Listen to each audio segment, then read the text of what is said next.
to have thick skin anyway, so that's nothing. You see that, Chuck? What's that? Oh, What? hello, JT. Hello, chat. Welcome. How's it going, everyone? Hi, I'm Natty Pie, and these are the two Beirdos. And Chuck with sports. Is that a sport? Is that a sport? Because we're going to try out the nachos, except I'm not eating anything. I'm keto right now, so I can't have that. Hey, get this fork out of my hand. Give me a shovel like Chuck and me. Here's my fork. I know I get pretty sloppy when I'm at a ball game and I've been drinking a lot trying to eat with a fork. It gets pretty. My jerseys get pretty ruined. You could eat a hot dog with a fork easily, a chili dog or. Well, I always try to go for the nachos for some reason, and it just does not work out well when I'm impaired. Are your teams losing? And you jump up and they go all over you? Uh-oh. Then what do? Do you have to use a fork to get it off? Oh no, I don't. If it leaves the little container, it's done. I don't even mess with it at that point. Hello, Robert and Johnny and Maggie Doodle and Silver Scorpion. Hi, everyone. The Chuck and Nate show. He messed me up, folks. I came prepared for him, and he's wearing an ascot or a cabbie hat, whatever you want to say. And I go for the fedora and the Hawaiian shirt. We planned to mess you up to throw you off because you kind of figured what.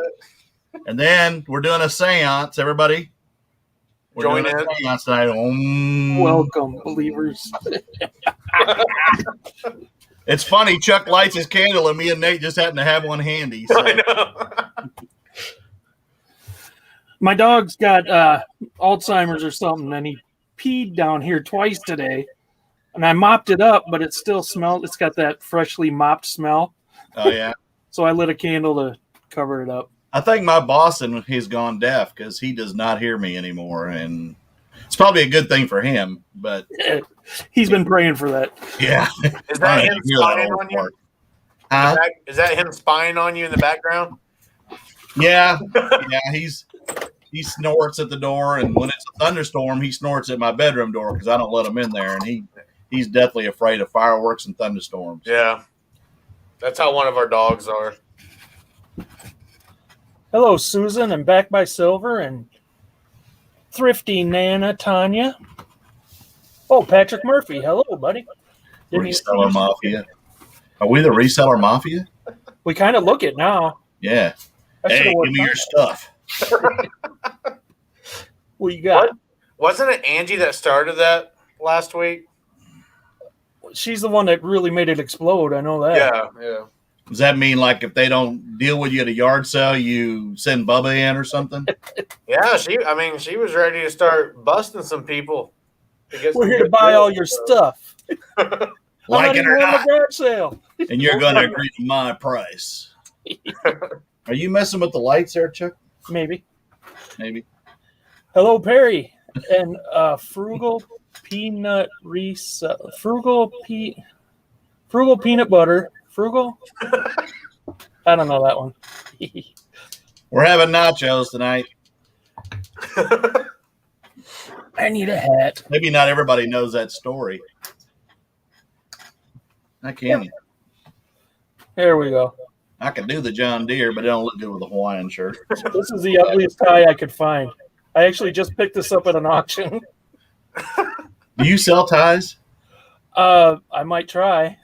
I've had horrible luck with ties. I have too. I've tried in the past and didn't have any luck, but they don't move very fast for me. I ended up selling mine as a lot in a high bid auction, but if I sell them on eBay, it seems like I got one now that's been on there for a few months, and I keep ending it every month to try to refresh it, and it's just so hard to compete, in my opinion, unless you have there's some really ugly or rare.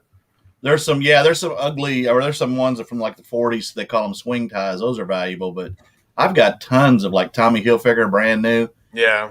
they ain't worth nothing. I don't pick them up anymore. They're like Beanie Babies. They're off limits. Yeah. Yeah. I've heard that they can sell in lots though for like crafting and whatnot, but I don't know. I haven't proven that to be true either. Yeah, I've never had a tie patchwork quilt. No, I haven't either, but I've heard of them. Oh. Did I say hi to Lissa? No, Yeah. hi, Lisa. Hello, Lissa. And Big Brother's here. Natty Pie's here. I see he's here. Who? Natty Pie. Never heard of him. I think he's here twice, but he messed me up. Can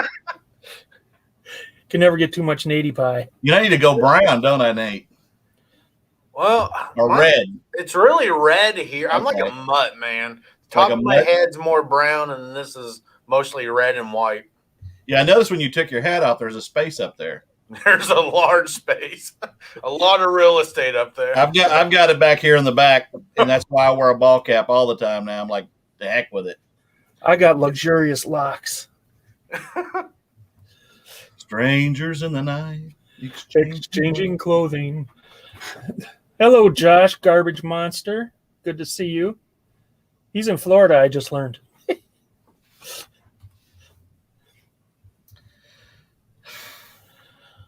Well, don't start sighing already. We just started. I'm waiting for all the questions. I'm prepared. Or Oh, we're supposed to ask you questions? Have you Yeah. ever had to dress up like a woman? Either professionally Not or, on YouTube. Not on YouTube. for any reason, have you? Actually, there's a picture that exists of me when we crossed the equator in the Navy in a one-piece bikini, and we were in Hawaii, and we bought water balloons to make it realistic, and then had toilet paper and stuff. And yeah, there's a picture that exists of three of us, my good buddy from Oklahoma that's passed away, and a buddy that became a Navy SEAL, and we all competed to get out of the beatings that you took the next day crossing the equator. It goes back in the Navy for many, many years. And I got to the top 13 out of 300 guys that tried out on this carrier. There was 5,000 people. And it wasn't because I looked good in a one-piece bathing suit. It's because of the things I did to the host on TV, because we had a TV station. And yeah. That is awesome. I'm supposed to ask the host questions? Is that what it is? That's what Jen does. She comes on our show Really? shooting questions at us, making it Wow. all awkward. Well, she's a Spurs fan, so that figures. Hello, I was a Steve. Spurs fan until the Thunder came here, and then I became a Thunder fan. So we don't have as many titles as they do, by far. I don't think anybody does, do they? Who? The The Spurs? Spurs, they've won like 7 titles. Well, the Lakers in Boston have quite Yeah. a few. I think that's it, though. Then I think the Spurs are next in line. I got to build up to it, Robert. Robert says you haven't asked the most important question. Boxers or briefs? Duluth. I have to try those. They are the most comfortable you'll ever buy. I promise you. Oh, you're being serious. I'm being serious. I heard the commercials. There's a Duluth store opened in Texas. Now there's one here.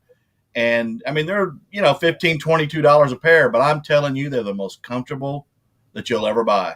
And I won't wear anything else. But they have lots of different styles, too. How do you know? They do. They do. There's the heavier ones and the lighter ones. They're not boxers. I prefer like mid-thigh, kind of almost like gym shorts or Gotcha. spandex. The women have been asking, so I have to ask those questions. Yeah. List. In Maui, in Europe, it's a, what do you call the little bikini thing? But in here, it's Duluth. What do they call those? The Speedo, yeah. Yeah, that wouldn't be a good sight. I would not be comfortable. I would be making a TikTok video if I was in that, and there are people that do. I always think of the Ron White bit where he's talking about it looked like a guy was smuggling a squirrel. You better hope he's not hungry. Right? Oh, nuts. These nuts. Tidies used to be whiteies. Yeah, I definitely don't do white. Hello, Amber and Mike. Yeah, back to back, I had to watch your yard sale video, then Amber's and Mike's and yours and Marcy's. I was like, they were there together, and they both filmed, and they both put them out. 4 YouTubers together, and none of us got any good footage. Bunch of morons. I'm kidding. But it's like none of us got a lot of footage. It was, that's one of the big things about mine. I'm so much early to everything in the morning. I'll be there when it's still light or dark, and I'm trying to run from yard sale to yard sale, especially in a community one, because I want to get the good stuff before the other resellers get there. So when I'm filming, it would be like running 90 miles an hour with my phone if you want to see that video. So I slow down after I've sourced the stuff, and I'll film a little bit, but you don't see me sourcing what I'm buying. Do you have a lot of resellers in your area? There seems to be more and more, and I keep running into people that go, "You're the hat guy," and I'm like, "The hat guy, the cat guy." Well, now you're the hat guy. Some people go, "The cat guy," and I'm like, "No, not kitty cat." I'm the fat guy myself. Well, yeah. That's what I noticed in Marcy's video. I'm doing that little dance, and I'm like, "Oh my God, look at that belly jiggle." I resemble that remark very much. At least I'm not keeping up, the number of subscribers with my weight. I can't use the scale anymore for measuring my subscribers. There you go. Thankfully. Well, I'm on keto, and I tell you what, it's I can already notice in the month now the big difference in this. I don't care about the pounds. I care about the way the shirts fit. Sure. And I had been at 4X a long time ago, and then I went down to 2X, and now I started seeing it going back towards 3X, and I was like, okay, no. We're going back the other way. But I do miss Taco Bell and Mexican food, but the belly jiggle was the best. You're not fat, just big boned. Yeah, right. That's one of the biggest lies I tell myself. My mom used to say that about me all the time growing up. And I was like one of the larger kids in my class back in the day. And I'm just like, dude, come on, quit lying to me. I know that I'm fat. It's okay. They're talking about Gino. Welcome with Gino. And slow motion with the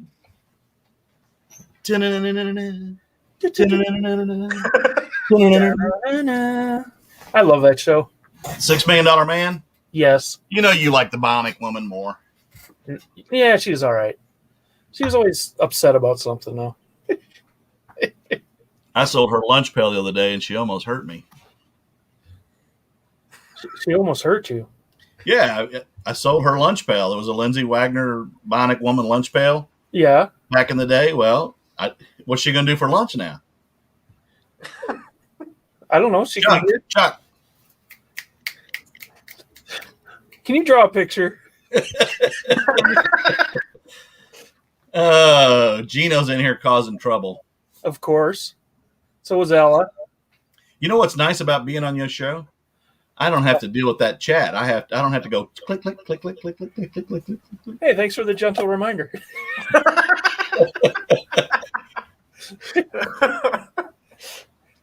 We can fix him. We have the technology. Yes. I actually say that line a lot when something breaks at work. We can fix it. We have the technology. Nobody knows what I'm referring to because I'm old. Not as old as I, said the fly. Mike, you're pretty close to being a bionic man.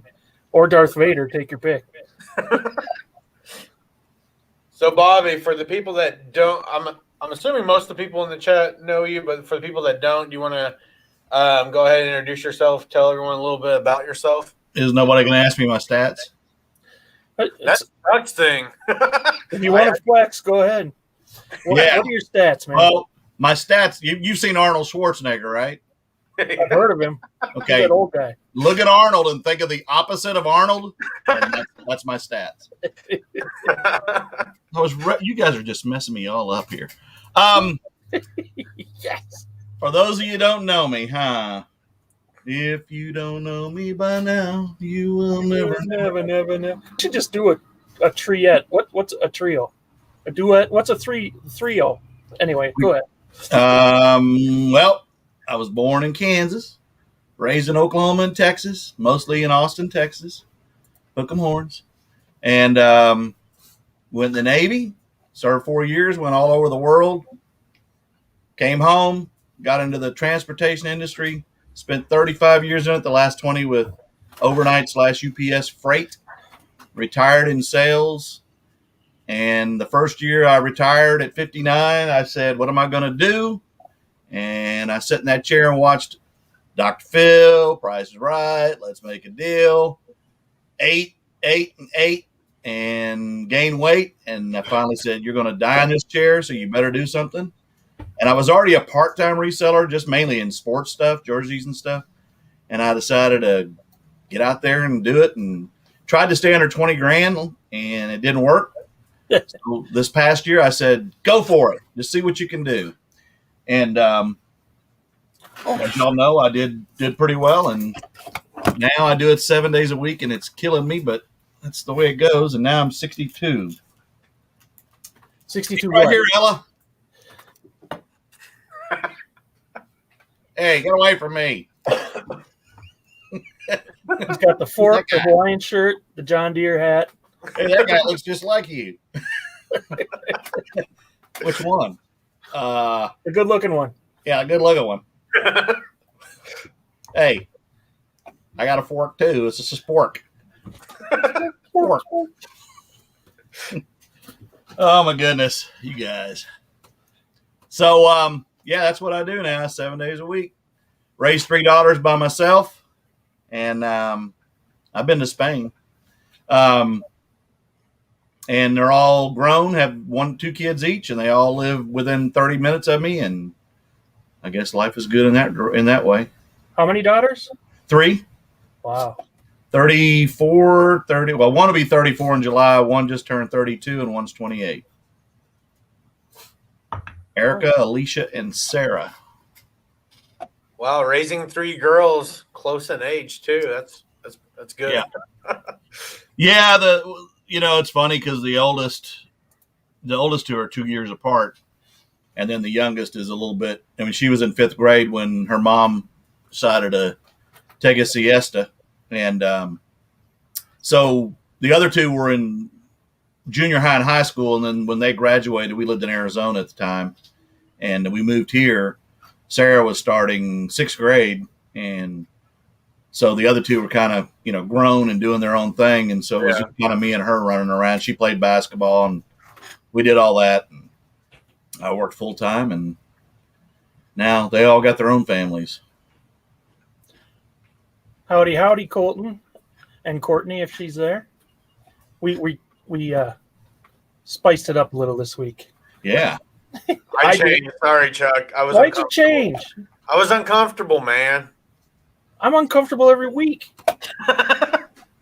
Well, in answer to your question, Mike, I was trying to do Nady Pie, but Nady Pie came in with a ascot on, or a cabbie hat, whichever you want to call it. Some call it a cabbie hat, some call it ascot. Mm-hmm. And reckon so.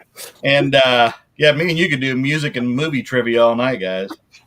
And anyway, so I thought I'd come in here with I didn't have a big fork, so I wanted to use the fork I would realistically use if I wasn't using a real fork or my fingers. And by the way, Crest has ham steaks for $1.61 a piece. So I went and bought a few of those in case you're interested. Crest? It's a local grocery store. Oh. Walmart charges like $4 for them things. I saw them for $1.61. I was like, I'm getting a bunch of them. Ham's good on keto. I like ham steaks for breakfast with eggs.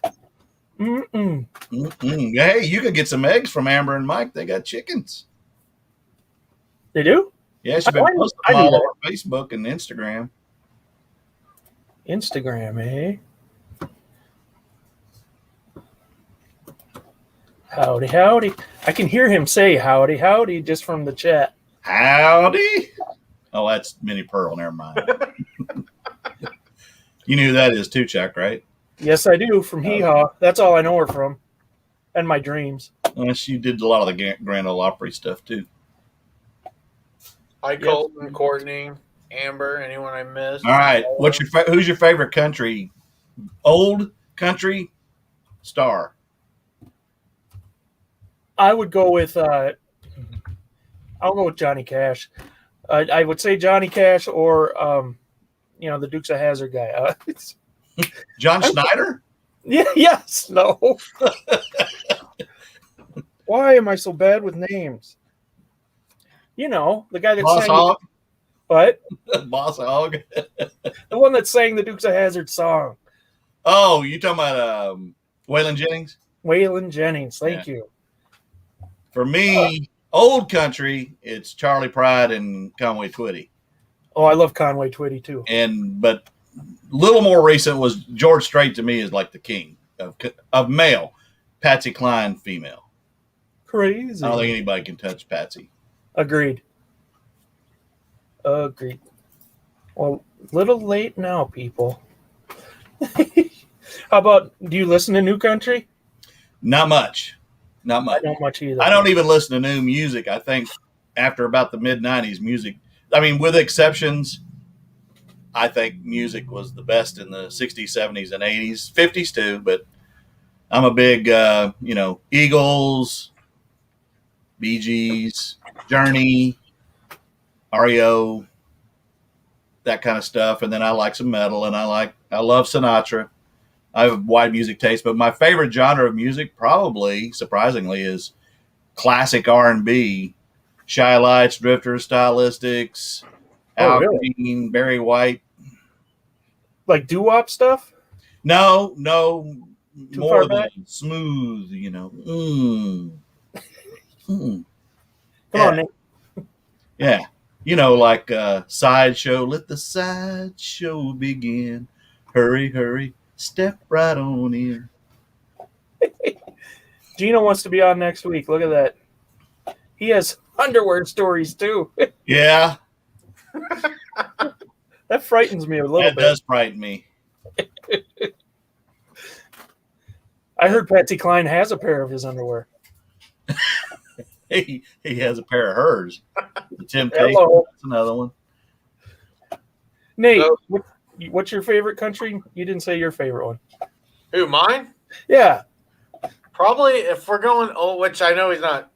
I mean, he's old, but he's not like old country, I wouldn't think. But Willie Nelson. Oh, yeah. From the little town of West Texas, in between Waco and Hillsboro. Wait, West Texas is a town? Yeah, it's called West, and it's on I-35 going south of Dallas before you get to Waco. It's known for he was real poor, and it was cotton was what they grew a lot. And of course, they used to have a pool hall where I grew up in Austin, and it was Willie's Pool Hall, and it had a jukebox in it, and the only thing that was on that jukebox was Willie Nelson's songs. And my favorite Willie song is "I Gotta Get Drunk." Do you know that song? I don't. Well, I gotta get drunk, and I sure do dread it, because I know just what I'm gonna do. I'm gonna spend my money calling everybody honey and wind up singing the blues. I spend my whole paycheck on some old wreck, and honey, I could name you a few. There you go. I think I have heard that now that you sang it. Yeah. Not that I can sing, but hey, I know the song. Yeah, Willie's a legend in Austin, Texas. Ryan Upchurch, I checked him out because of Amber and Mike, and that is interesting stuff. It's kind of a rock, country, rap kind of thing, and I'm not a rap fan, but that's interesting. It's good. Hey, different strokes for different folks. I don't like rock. I don't like rock country, but you don't like it. I don't like it. It's funny because Conway Twitty was rockabilly before he sang country. I didn't know that either. Look for a song called Blue Boy, and you would think it's Elvis singing the song. I'm writing this down. Yep, Blue Boy. Let me know what you think. Conway Twitty. He's a pretty singer. The Dupree. Blue Boy. Blue Balls? Blue Boy. Blue Boy. Conway Twitty. Hello, darling. MML likes the Big Smoke. Is MML in here? No. I'm not a junior fan. I'm more of a senior fan. I like both of them. Bobby, do you like I wonder if that's supposed to be the Duprees? I don't know if I knew the Duprees. I'm Diana Ross and the Duprees. Supremes. I get Duprees a lot of times. Baby. Can I ask you a serious question, Bobby? You sure can. I love Right. Supreme. What would the world be like if it was full of male and female copies of you? The population boom would probably be huge. Brown cow. Yeah. Not to get into politics or anything, but it would have a little bit more heart, and there'd be less hate. That's a good thing. Less hate in the world. That's a great answer. Yeah. They'd be too busy reproducing. That'd be the bad part. Hello, Journey. You Belong to Me by the Duprees. Oh, you belong to. I know that song. Holy Lord. I was just thinking, how could he turn that into a political question? Well, I mean, but I get it. That's not really political to say. There are things that I'm for. I'm kind of middle of the road when it comes to politics. I'm an independent voter. I don't follow one or the other. So I think that's a good idea. Yeah. And more hangovers. I vote for who I think is going to really care about the people. And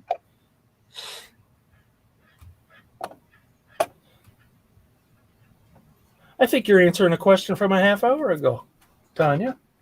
If you're answering my question about and more hangover. I'm not a big drinker. Were you ever? Yeah, when I was in the service, that's when you hit a port, that's all you did. But when DUIs became a big thing back in the early 80s, when they really cracked down on drunk driving. Yep, I remember. I would have a beer or two in a disco or a club, and then that would be it for me. The rest of the night, I'd dance and sweated and let it go and drove home safely. And so I don't drink and drive or any of that kind of stuff. And I have alcohol in the home, but I don't drink it. I just keep it in case anybody wants the stuff. Yeah. Have you seen these phone apps where it can make you look like the other gender? Those are bizarre. It's very unfortunate. You guys have been practicing that? No, my kids have been, though. Oh. Chuck's like, yeah, my kids were doing it. No, not me. I can't because I have a beard. If there was a lot of me's, I'd be running the country. I wouldn't be doing eBay reselling. True that. I'd rule with an iron fist, but you would. That's me. Imeldo Marcus, you'd have tons of sneakers in your closet. Probably. Well, everyone else eats dirt. Pay your tribute. Trendy. No, they weren't trendy. They just Mothers Against Drunk Driving became a thing, and they really got active, and that stopped a lot of it. I mean, it never stopped at all, but it did reduce it. When cops are hanging outside the club at 2 a.m. waiting for you to leave, you better either not go or get in a cab or ride with somebody else. And that they did that. That's what stopped it. That's one thing I'm like grateful for, like the Uber service and stuff like that. Even though I've been in some interesting rides with Uber drivers, which I thought I was going to die, but it's one of those things where it's like you don't have to worry about taxis not running because there's always someone, even if they're a weirdo, willing to pick you up at 3 a.m. or 4 a.m. somewhere.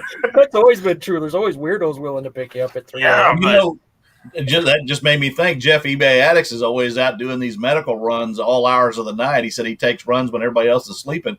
Maybe he ought to when he's coming back empty, you should get an Uber ride coming back. There you go. Make some extra cash. I like your thinking. Yeah.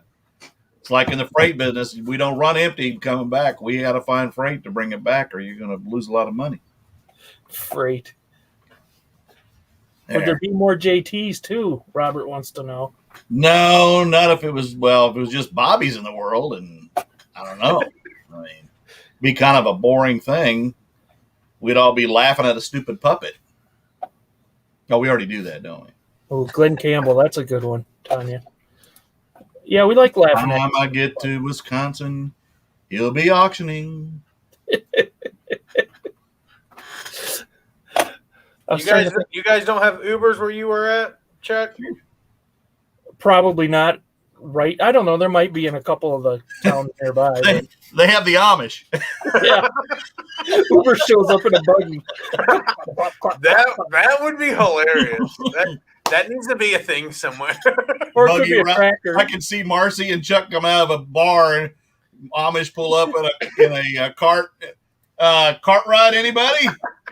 Right here, Jebediah. Marcy now, dang Amish. That is hilarious. Maybe a tractor. That'd be cool. We can get a hay ride home. Uber. That might cause problems too, Chuck.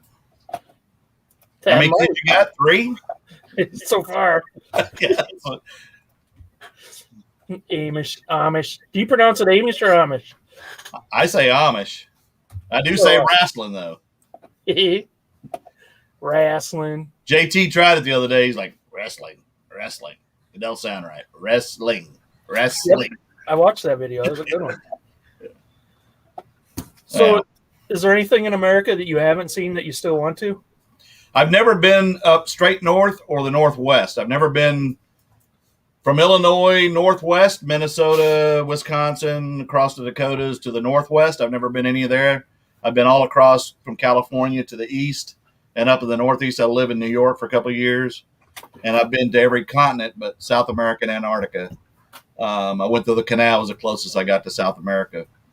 But yeah, I want to go to Europe. We were going to actually do that before the pandemic and go fly into London and then take the bullet train across through France. I've been to southern France, but not Paris. And then go on to Switzerland, Austria, Germany, and all that kind of stuff. And that may still happen, but hey, thank you, Karen Welty. That's my sister in California. But where? Down there, Karen at the bottom. Karen Welty. Mm-hmm. I do think you're a decent singer, honestly. No, dude, I'm not sending you another 20. I already sent you one. Good enough for sitting in a bar. If you were up on stage and some guys on a guitar, yeah, good enough. I'd throw a couple bucks in the jar. Funny story. We were with a buddy of mine when I lived in Arizona. We went out to a little bar and we were doing it. I thought, I can sing George Strait. I get up there and I said, well, excuse me, but I think you've got my chair. Oh, I can't do this crap. And I walk away. Because I heard myself and I thought, well, I don't have them little things put in my ears like they do in American Idol. They got to sound better with those in my ear. I do too. But I do crank the stereo in my car when I'm driving, and I don't care who hears me then. Listening to the Jets, or I bet Jen's Closet knows about the Jets. I don't know the Jets. Yeah, and the good thing about Maui's the most isolated islands in the world, and you're halfway to Tokyo when you get there. And I thought, man, that wouldn't be bad to go on to New Zealand or Australia. Of course, they're not going to let you in right now, but right. Yeah, Tokyo would be good. Now, if I remember correctly, you say you go to Hawaii every year. Is that right? Yeah, I went to Oahu 3 times when I was in the Navy on the carrier, and then the way Karen has these passes on American Airlines that she gets. Her husband passed away about 8-9 years ago, and so she flies unlimited on American, and he retired from American, and she gets 4 passes a year. We used to get 8. But that gentleman passed away too. So we started going to Maui, and then we went to the Bahamas, anywhere where American flies, but you fly standby. And we've learned the hard way. You go during the week when people aren't typically flying, because on weekends, we went one time to see George Strait in Vegas, and we got bumped 7 times. Wow. And then we got caught in one of the worst flight thunderstorms coming into Dallas that I've ever been in my life.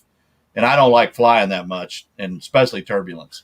Yeah. But anyway, we fly standby, so we go to Maui or the Big Island. We went to the Big Island about 1.5 years ago. It was okay, but Maui is just the better place. And there's a resort we stay at called Kahana Village on the northwest side near Lahaina. And it's right on the water. We watch a lot of YouTubers that have that stay in the different places, Kaanapali and down in Kihei. And they're not right on the water like Kahana is, and Kahana is just a really cool place. It's very quiet, and if you make a lot of noise, they'll kick you out of there. So, but it's nice. You go in, you get food at the grocery store. Of course, everything's double in Hawaii. Yeah. And then you go to the condo and you cook breakfast in the condo, and then you take off and do these excursions or trips. And so we've typically taken her. She's got a son or my kids, and we've rotated, and my brothers went, and so we just kind of take people with us to make it fun.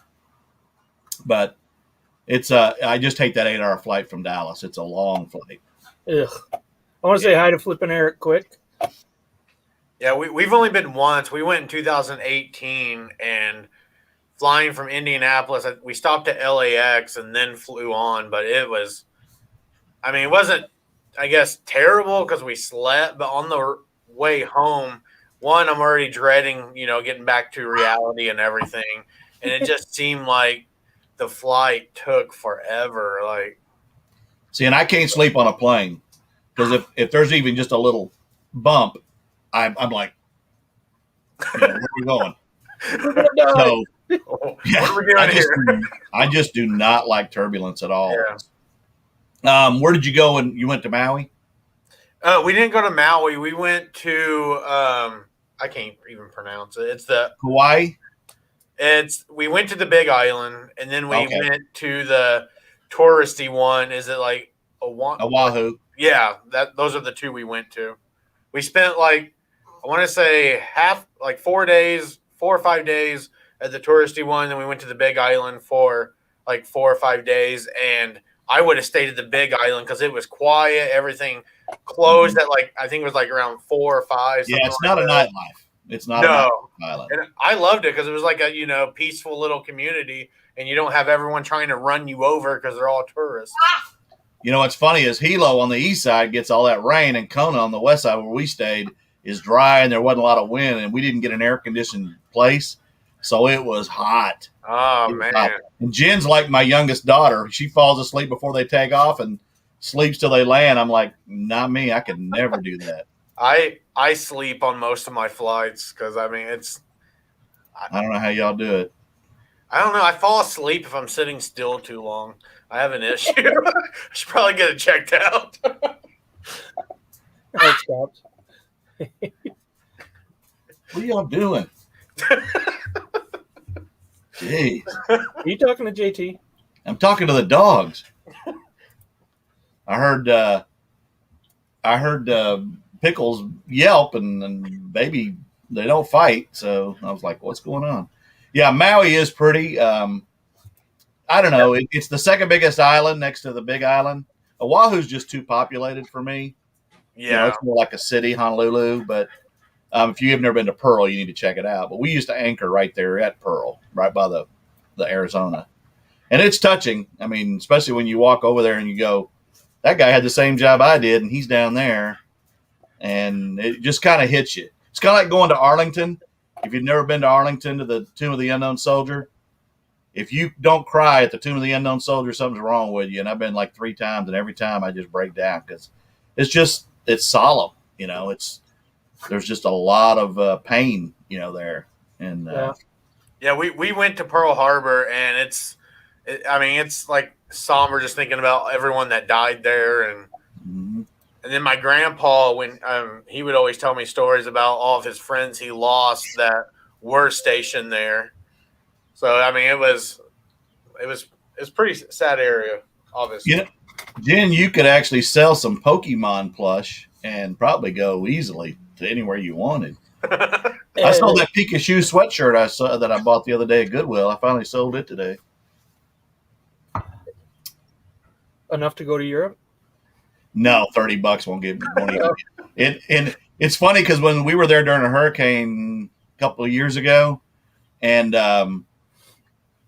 the local station here did a story on us while we were there. They had thrown the lawn furniture of the place in the pool so it wouldn't fly if the winds came up. And it never really hit us, but the price of water, like a case of water, went to $25 a case. A little thing of donuts was $10. It was crazy. And we were like, okay, this is way over the top. I mean, everything's double, when you go there already. But then there's a lot of homeless, and Yeah. if you're gonna be homeless in Maui. Might as well Yeah. sleep on the beach. Say hi to Mark. And Journey said, "Is the Jets? Did they sing that Crush song? Is that the song? Yeah. Or the band? Oh, they got a lot of them. Oh my gosh! Did you say you've been to the Bahamas too? Mm-hmm. I didn't like it as much. We stayed at Atlantis, and it was just really expensive. And we went in September, and I guess that's kind of their off season. And it was just, I mean, there wasn't much restaurants open. It was so hot and humid, and I struggled because I was definitely way out of shape then. And yeah, it was. I mean, I've been to the Caribbean and the Navy, St. Croix, St. Thomas, Puerto Rico, all that stuff. And I just the water's beautiful, but I just don't like all that humidity. Growing up in Austin, San Antonio, those are really humid places. And you get used to it when you live there, but when you don't live there and you go into it, it's not much fun. Yeah, we went to the Bahamas a couple years ago, and I made the mistake, instead of staying on the resort at Atlantis, I was like, oh, we'll get an Airbnb, have our own private pool and everything. And when we pulled up, the homeowner was there, and she goes, "Don't make sure you're not too loud, so they don't know you're tourists around here, or you may have some trouble." Because all our windows was barred, and she's like, "Make sure you lock all the gates." So and everyone that we encountered was so rude. Like I've never. I guess I was naive to that, because everywhere else I've been, people's been kind. Like, we've been Dominican Republic, Costa Rica, and people were always kind. And then there, it was just like they hated you. They did not. I mean, well, they don't even like their own government. And the same when we went to Hawaii. Going to Maui, it's touristy, so you don't notice it. But we went to the Big Island. They were protesting up on the one of the volcanoes, and it made the national news and stuff. And they were protesting the windmills, and they were adding observatories on top of the volcanoes. And they were protesting it, and they were staying up there. It was cold up there. And we talked to some natives, Hawaiians, that said, we want it back. Y'all took this land from us, just like we did with other places. And we want our land back, and we want Hawaii to belong to the Hawaiians again. Of course, that won't happen, but you heard their perspective of, the big developers came in and are making all this money, and they're not. And similar to Native Americans, or, we took Texas and Arizona and New Mexico and California from Mexico. Yeah.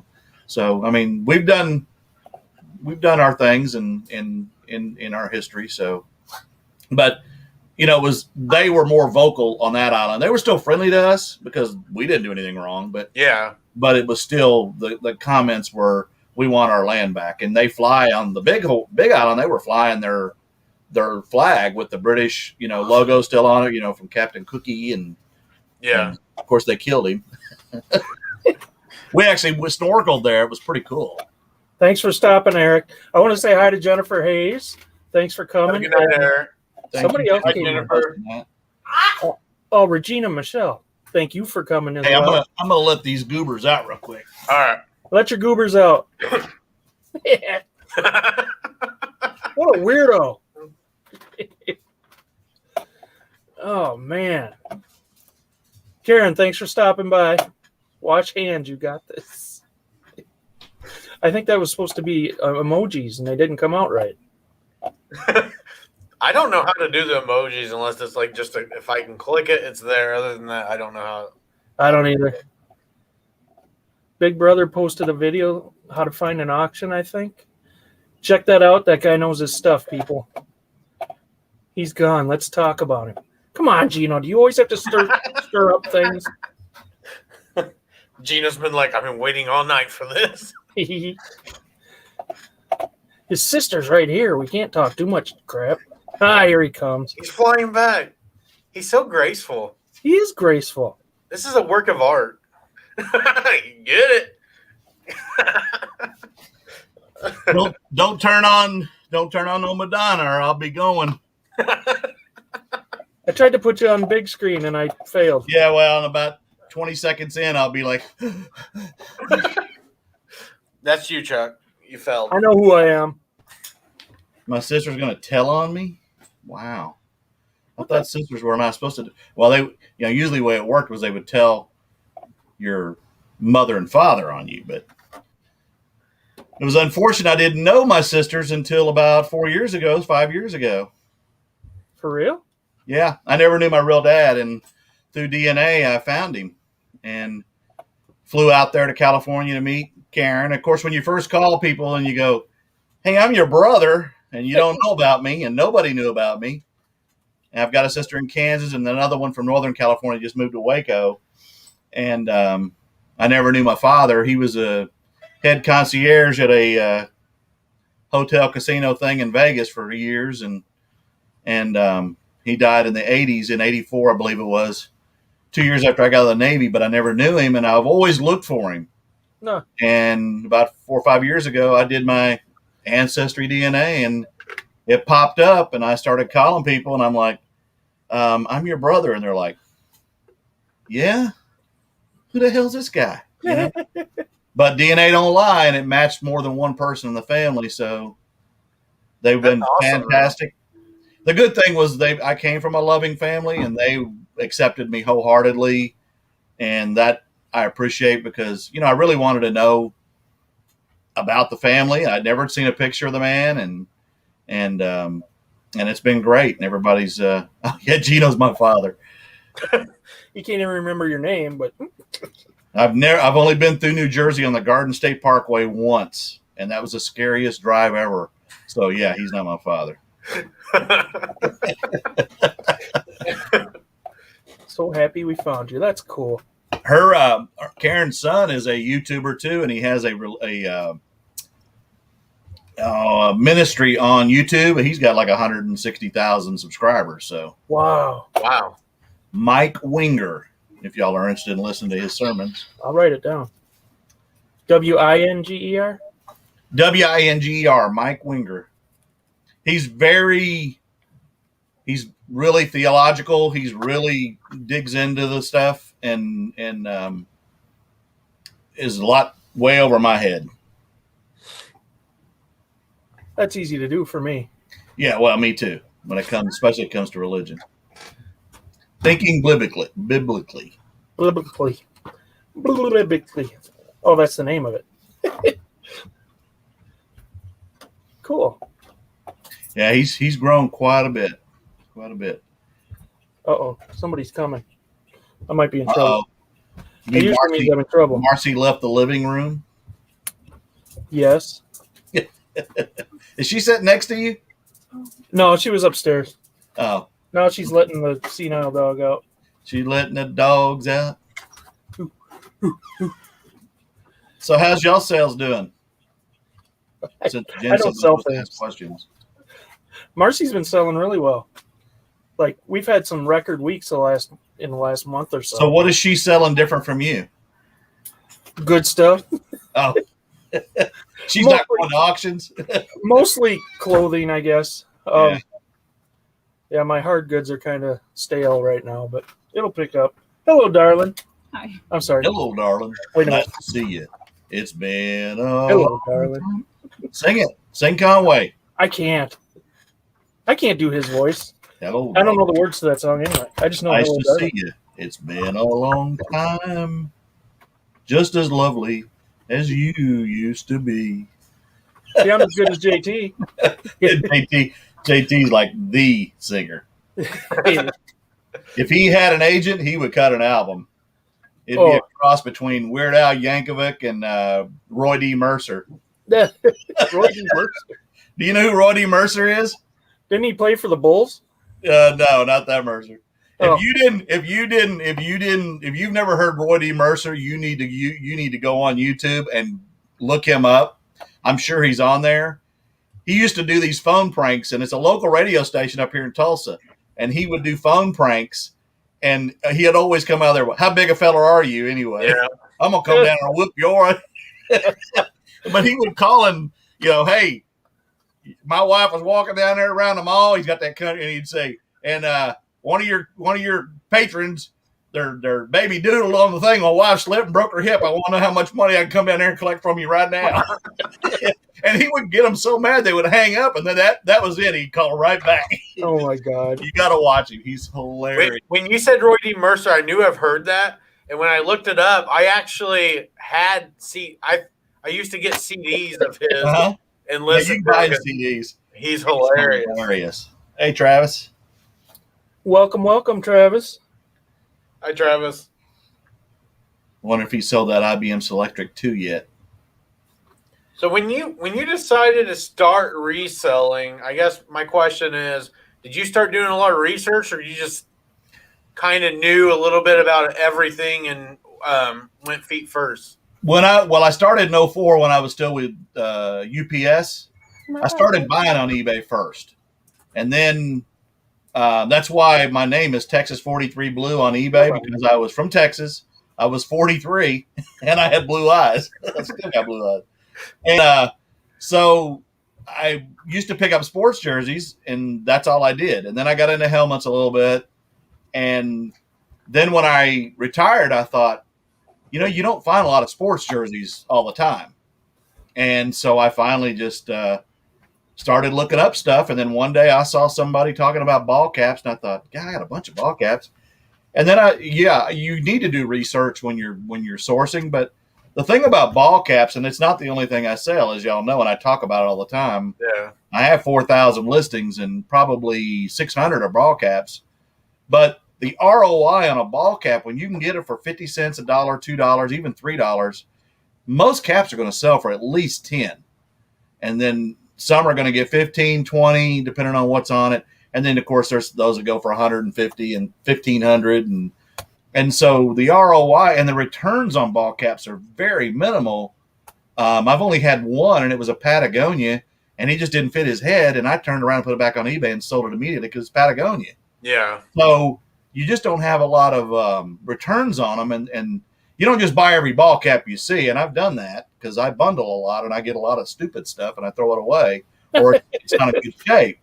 But ball caps, the ROI is just phenomenal if you buy the right stuff. Anything that says John Deere, you're going to get at least $10, $12. And if it's new, you might get 15. Yeah. And if you paid $1 or $2 at a yard sale, grab it. The things with agriculture or International Harvester, Case, Caterpillar, Snap-on, tobacco products, Kodiak, Marlboro, all that stuff. You see it. And if it's vintage with the 3 stripes, and y'all know what the 3 stripes are, right? Heck yeah. I got this one from Kevin, Commonwealth Flipper. I paid $50 for it, and this is the group Alabama, which I'm not a big fan of. And that hat should sell easily for 100 or more. Wow. And I haven't listed it. I'm just sitting on it. But there's not another one on eBay like it. And it is a 3-striper, and those are the ones. Or if they say K Products or Louisville Manufacturing and they're a John Deere or a Goodyear or Ford Motor Company, they're valuable. I mean, if you just take and look on eBay and do 3-stripe caps, sold comps above $100, you will see a Harley Davidson ball cap that sold for $1,500, similar to this. It's crazy. That's insane. But the money is there. And then plus, of course, a lot of people, I know Emily's in here. She knows a lot about it. I just sold that 5 Nights at Freddy's for $165 at Golden Bear. So plush sales, you got to find either vintage or the theme ones, the Marios, the Sonics, the Plants vs. Zombies, Angry Birds. And then the third was video games. And of course, everybody's after those. And then Mary Kay was number 4, but I just got lucky and found it. A lot of things I find, to be honest with you guys, it's just luck. I go into a yard sale and I go, what is that? Oh, that's Pampered Chef. I've heard about Pampered Chef. Karen talks about it, and I'm like, okay, that's worth some money. And then you look it up, and sometimes you're shocked to what it goes too. So I want to say hi quick. I'm sorry to Andy and Emily, and Moon Goddess Treasures came in, and Value Resellers. Thank you all for stopping by. Sorry to interrupt. I watched and Dina Andy's video today, Resell Chick. I got to say, I love her humor. You're not my boss. So, yeah, she's one of my new favorites. Yeah. Or one of my favorite new ones, or however you want to say For it. a Buckeye, not bad, huh, Chuck? She's a Buckeye too? Yeah, and she makes you say it in her video today too. Oh, I didn't see today's video. Yeah, you got to say it or you don't get a chance to win. And who wants to say? I mean, of course, Texas kind of owns the Buckeyes, so I don't really worry about that. There's Dina. Dina, you better not be watching me on that elliptical or whatever it is. We got to be nice to Dina because she's getting in shape and can probably whoop our butts. Oh, she probably could have whooped our butts before she was in shape. Hi, Moon Goddess. Okay. Hi, Dina. True enough. But no, I mean, I tell everybody it's about comping, and I think bundle deals are a big thing too. When you find, a bunch of Ninja Turtles, I want to buy them all. What are you going to give me a good deal? And so you get a good deal. And the key is to make money off the first few, and get your money back, and then the rest is profit. That's kind of how I see it. But I tell everybody all the time, I don't know everything. I learn just like everybody else does. Nobody, I don't care if they got 150,000 subscribers or 5 subscribers. Nobody knows everything, and we all can learn from each other. Exactly. We all know stuff that others don't know. Yeah. And that's one thing that I think is great about YouTube. It's free to learn from all these other resellers. And I feel like there's been some people I've known that have started reselling and they quit immediately because 1, they did not do their research. 2, they did not realize everything that went into selling. They just think you listed it, it sells, you move on, you make a bunch of money, and it doesn't happen that way. I mean, I know I've had learning curves on some things I've bought where I got a whole lot of it and then realized I bought a giant turd. So yeah, I just got one last week with these things. What is it? Game Boy Advance, Pokemon Sapphire. I bought 8 of them for $15 a piece, and they're fake. No kidding. Wow. Yeah. So how'd you figure out they're fake? I started doing the research to make sure I wanted to know where I was going to put my price. Yeah. And then all the pictures were coming up different than what I had. And they're the similar color, but where the wording is, and there's no imprint stamp on the Game Boy Advance game. And I said, you got fakes here. And then I started looking up the fakes, and they're worth what I paid for them. So if I was to sell them on eBay, I'd lose $1 or $2 per unit. Yeah. But I had one other game that was authentic, and it was Mega Man 5. I sold it already, so I would actually come out even. But I'm going to wait till I have my yard sale in a few weeks, and I'm going to get rid of them with no fees at 15. There you go. Might as well get my money back. But you got to learn the hard way, and cross stitch is really good too, Marcy. I've sold some of that, and that stuff is good, especially the larger ones. Hi, Mindy. Hi, Mindy. Hello, Mindy. Good to see you. But like I said, I just look at stuff, and if I see something unique, I go, I've never seen that before. What is that? And I mean, sometimes you just grab them and you go, it's $2. I'm going to take a chance. You get them home, you look them up, and they're worth $50. Yeah. I don't look up everything. When you can get it really cheap, take a chance on it.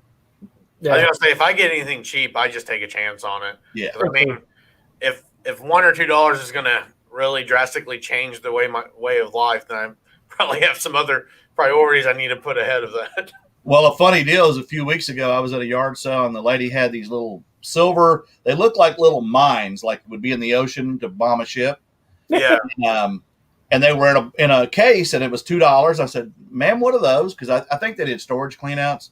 I said, what are those? She goes, I don't know. I think there's some kind of massage ball, but there was no name on them. So I take them for $2, get them home, look them up. Big brother. They're Japanese therapy massage balls, and I sold them within a week for $49. I'm like, who knew? Now, Gina will probably say something about that, but He will. Have a good night, big brother. But you Thanks just for coming, buddy. sometimes you just don't know what you got until you. I mean, at the bins, I haven't been in a long time, and we've got really good bins. Anything that makes noise, I want it.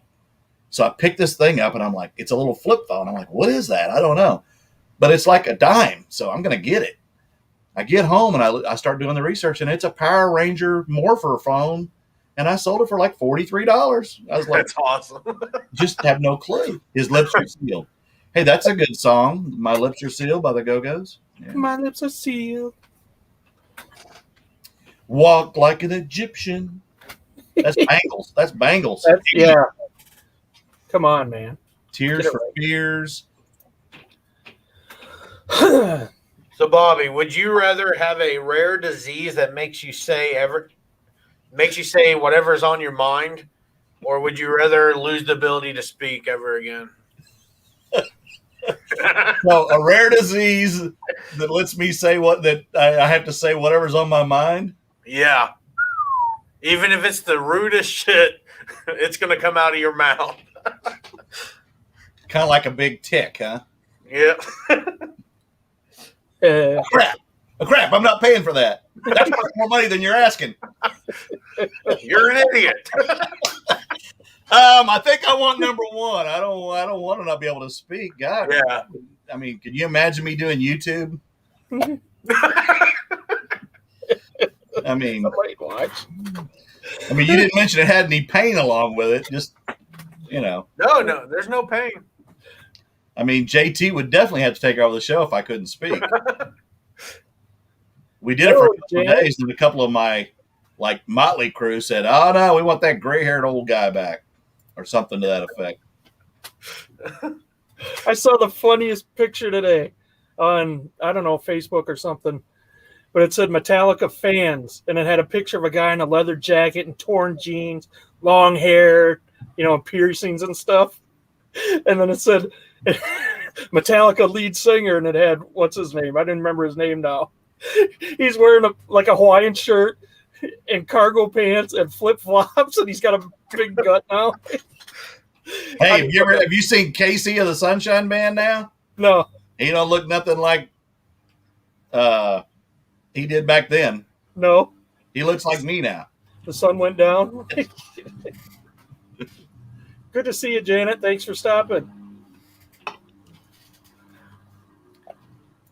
Hello, Lori. Hello, Lori. Thank you for stopping. And Mark, there's not enough beards in here. JT don't have a beard. He should. He did when I did a skit on Froggy Flips one time, but I don't think Froggy's watched me since. Froggy came on this show one time, and I don't think he's been back unless he lurks. The funniest, I did one of him and Kevin and Lonnie, and Lonnie's was the funniest skit I've ever done with a reseller. But I finally stopped. I was about to do Cincinnati Picker, and I was like, yeah, don't do it anymore. But he had me wore out because I basically ran back and forth to the eBay room, and I stomped my feet for the effect of me running to go source stuff from the shelves. The Candace shelf, okay. And I was out of breath after about 5 items that I sourced. But here lately, I felt like Lonnie with all that makeup, and I'm like, people don't want to see makeup over and over and over again. I know how Lonnie felt. Oh, man, my sales are just dinging. Man. Bobby's over there flexing on us. I'm not flexing, guys. It's just. He's like, I'm going to turn up the volume here. My sales used to go in. Thank you, Lester. They're like 3 or 4 in the morning, and then nothing most of the day, and then around 2 o'clock in the afternoon, a ding or two, and then in the evening it would ding. And lately it hadn't ding at all in the morning. Oh, these are little bitty ones. Okay. Hey, even the little bitty ones add up, man. Sales are sales, profit's profit. Yep. And people are crazy. People are strange when they are lonely. Who sang that? The Doors, kind of. Yeah, do you know that lead singer? Yeah. Oh. Tiny you didn't Tim. know Metallica's. Yeah, you know the dead Tiny Tim. You know the dead ones. I'm terrible, man. I can barely remember the head of this household. His dad was an admiral. Who's dead? Jim Morrison. No kidding. Yeah, he didn't have anything to do with his family afterwards, after he became famous. I'm not surprised. So if you could have 1,000 of anything red, what would it be? Man, why did you pick red? Because I live in Oklahoma and I hate the Sooners. I don't own anything red. Extra pints of blood in case I need it. I don't know. Hey, that's a good answer, man. They're like, Oh, get in the fridge. So positive.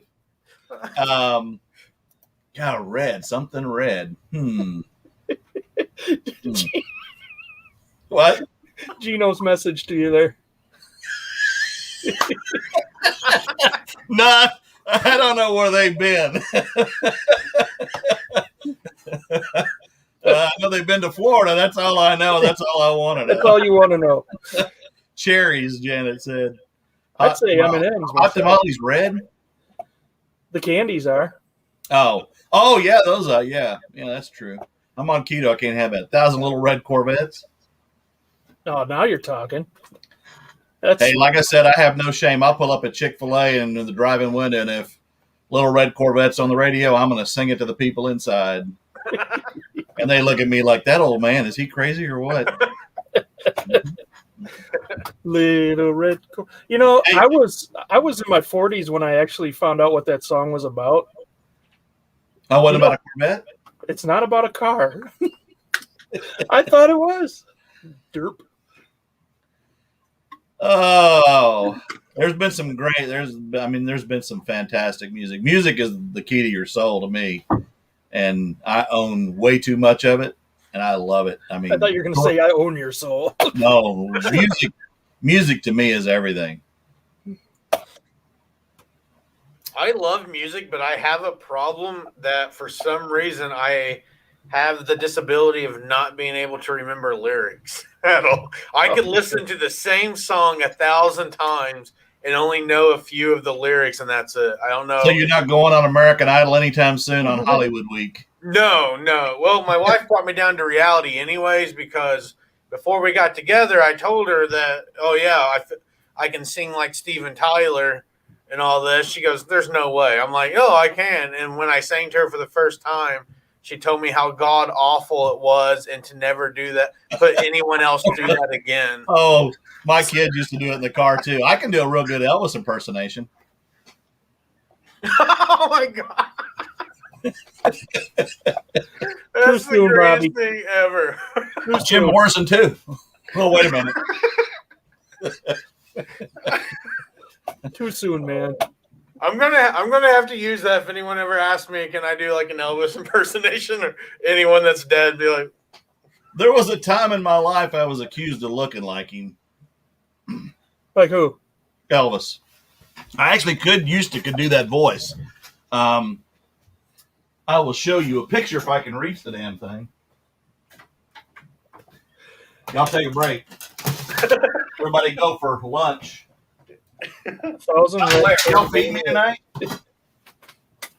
It's on Chuck's channel. He said he was going to feed you. What am I doing? You're going to feed us. Hold on. Let me blow you up. Let me blow you up. I'm already blown up. How do I blow you up, man? You click on my picture. Okay. If you click on his, you should be able to click on the single one after that. On the bottom. Hello, something or another. Oh, I see. Hold on. Okay, click that, and then I click. We'll get there. Yeah, Chuck, you look just like Elvis. Thank you. I'm sorry. You're all right. I'll put you here, and then it'll work. Oh, there you go. Get rid of Emily. Sorry, Emily. Hey, you do. Honest to goodness, you do a little bit. Hey, guys, I was 19, too, at one time. 19 what? No. 19 years old. Hi, Janet. 1,000 red Patagonias.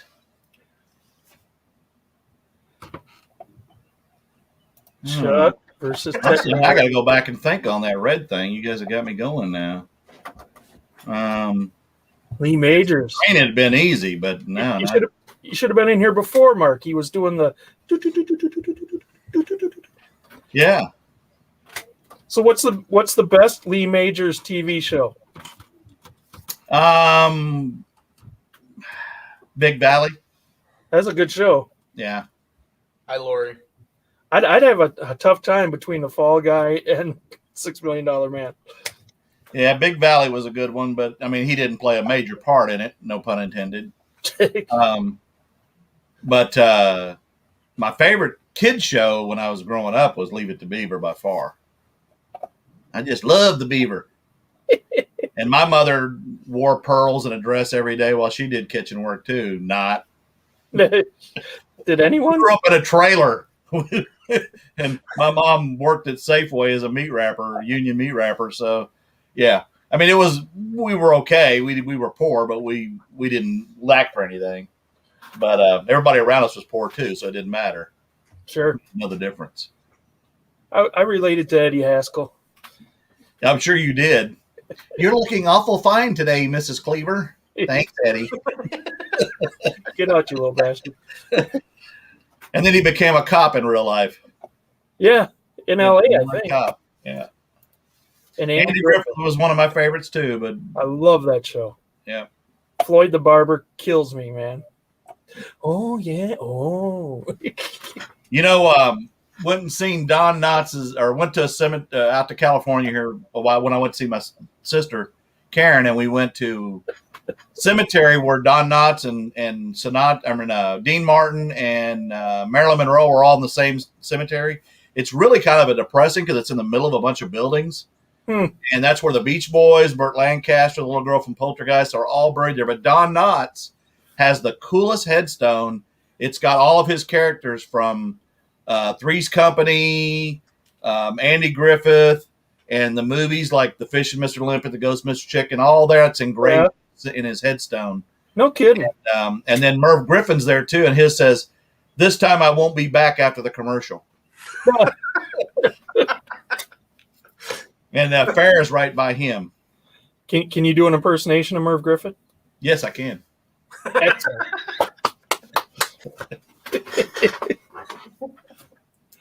Awesomeness. I've been known to wear pearls while scrubbing toilets. Who doesn't? Don Knotts is dead. Yeah. I'm afraid so. Yeah. Oh, I'm not reading that. Oh, that's a loaded question.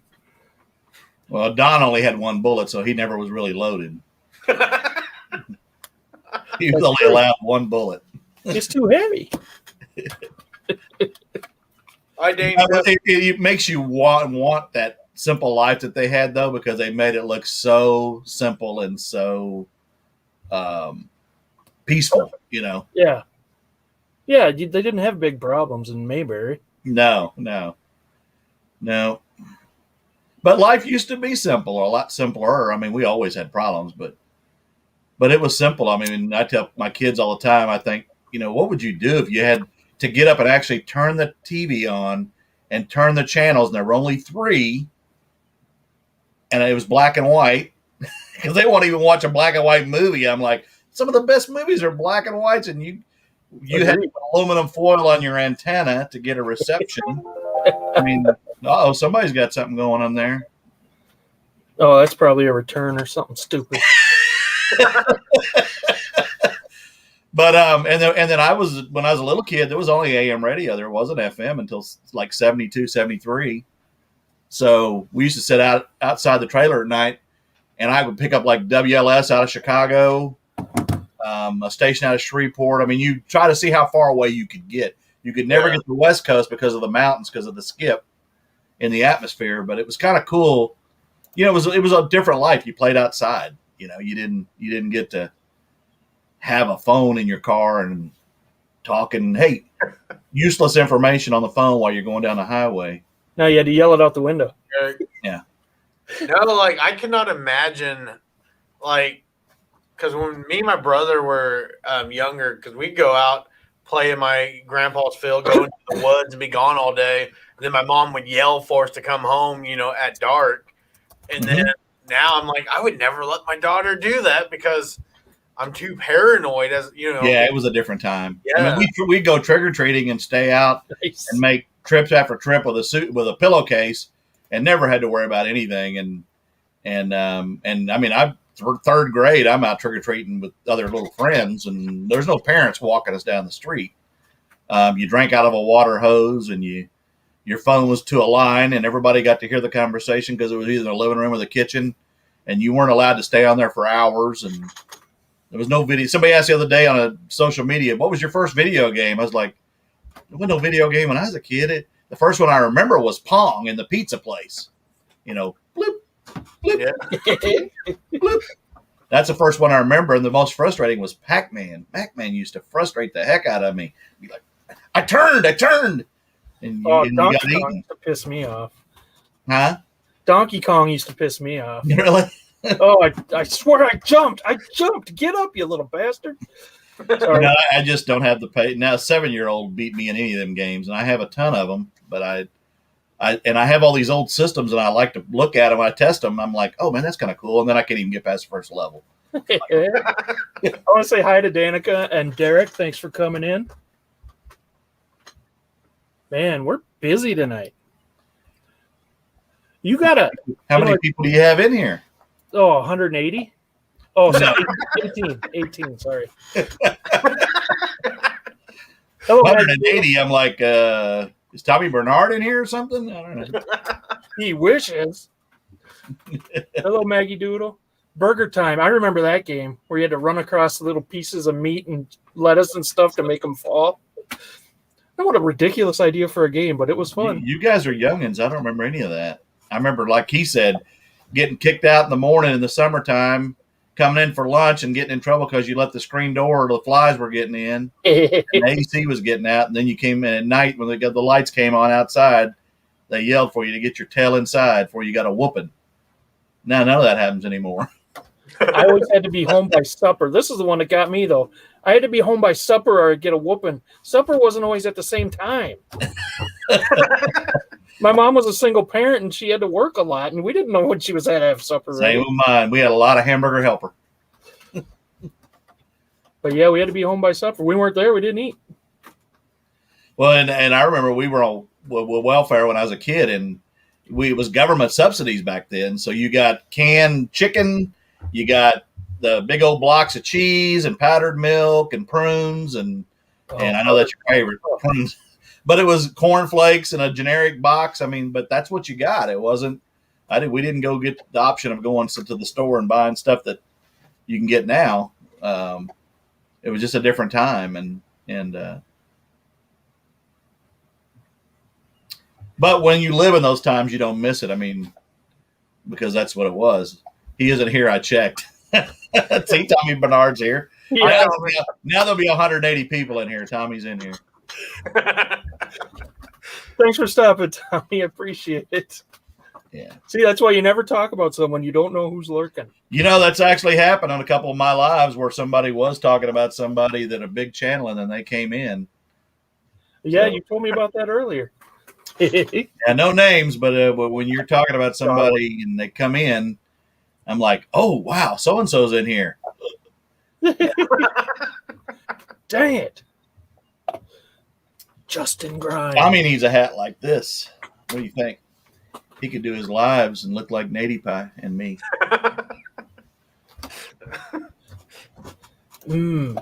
Poor man's hamburger helper, ground beef and mac and cheese. We used to do that, and we still. That actually sounds good. Hot dogs. You're on keto, all that stuff sounds good. And beanie weenie, that we had that a lot. I'll never eat hamburger helper again. I love hamburger and tuna helper. Just can't have the pasta. Well, Tommy's an ex-UPSer too, right? I did know that. Yeah. We're surrounded by him. He looked great. I guess he looked good in brown. I never wore brown because I was a salesperson. But I don't know if I'm supposed to tell anybody this, but Marcy is an ex-UPSer. Really? She is. She worked in the office in a town not far from here she got 5 years in, I think. For the small package? What's that? The small package brand? I don't know. What's that mean? Well, UPS has 4 different divisions. Oh. They have truckload, which is Coyote. They had UPS Freight, which they just sold off about 3 months ago. That's who I was with. And then the brown trucks are the small. Everybody knows the brown. Yeah. And then they have Supply Chain Solutions, which is the old Emery and Bear and Pure Letter Courier, which is who I started with when I started in the trucking industry. Well, it was the brown vans. Yep. The box trucks. And now Amazon's trying to catch up. They probably will. Yeah. You guys ever get messages? When you get that big, you're going to have problems too. Do you guys ever get messages from potential buyers or buyers talking about or comparing your shipping to Amazon? In a positive way, because I ship not only same day but one day, and I've actually had people tell me mine got there quicker than Amazon's. One of the tricks to shipping not only freight but small package is if you get your packages out on Saturday, if your post office is open on Saturday, then you have a good chance of it making either one of the coasts by Monday and delivering, because trucks keep moving, even though the transit times aren't counted, especially in the freight side. And I mean, I've seen freight leave Oklahoma and be in Harrisburg, PA on Monday and deliver. And you're like, I mean, that's service, but you are kind of competing with people that buy on Amazon because they do ship fast, but they've got these DCs everywhere and we've got to ship all over the country. Yeah. And so it is important to me. I know there are some YouTubers that go, I got 3 days. Okay, well, that's fine. And it may not hurt you, but I know if I ship fast, it can only help me. It can't hurt me. No, I get compliments in my positive reviews and everything where people are like, "Oh, it was super fast and everything." Because I do same day as well. Because I live literally 2 minutes down the road from my post office. There's no reason for me not to ship it out, even if I have to go multiple times. Because usually I try to wait till about 5 o'clock to gather all my orders, but you always get that one, and my post office closes at 7. It's like, well, do I really want to wait a day when I can go back in and get it out? But I get messages sometimes where it's like, well, your estimated time saying 3 days, but Amazon, how come you can't be like Amazon and get it to me within 2 days? And I'm just like, it's 1 day, and more than likely it's going to show up in 2 days. Yeah. Well, and media has been kind of rough here lately. I know I've had some problems with them, but your post office up until 7. What is it, a bar and a post office? No. Mine closes at 4. Oh, wow. I mean, you could drop packages till 5 and still get them out in the box, but mine's open on Saturday for about 3 hours, so I do ship on Saturday too, trying to, just trying to take care of the customer. And on Saturdays they're open for 6 hours, I think, because they close at 2. But then I got another one that's only like 5 minutes away because I'm in between two of them, and they're open till 3 on Saturday. So if I miss the 2 o'clock at the one, I just take them over to the east side one. Well, Marcy's got the Amish post office. See, I'm not the only one with song lyrics. Tommy's the same way. Yeah, that's what I saw. That better. It just, I mean, if it's a song I've heard a million times, like a movie, I can remember movie lines. Like the one I always do in trivia is, you've heard the like "I'm your Huckleberry" and all that. Everybody knows what that's from.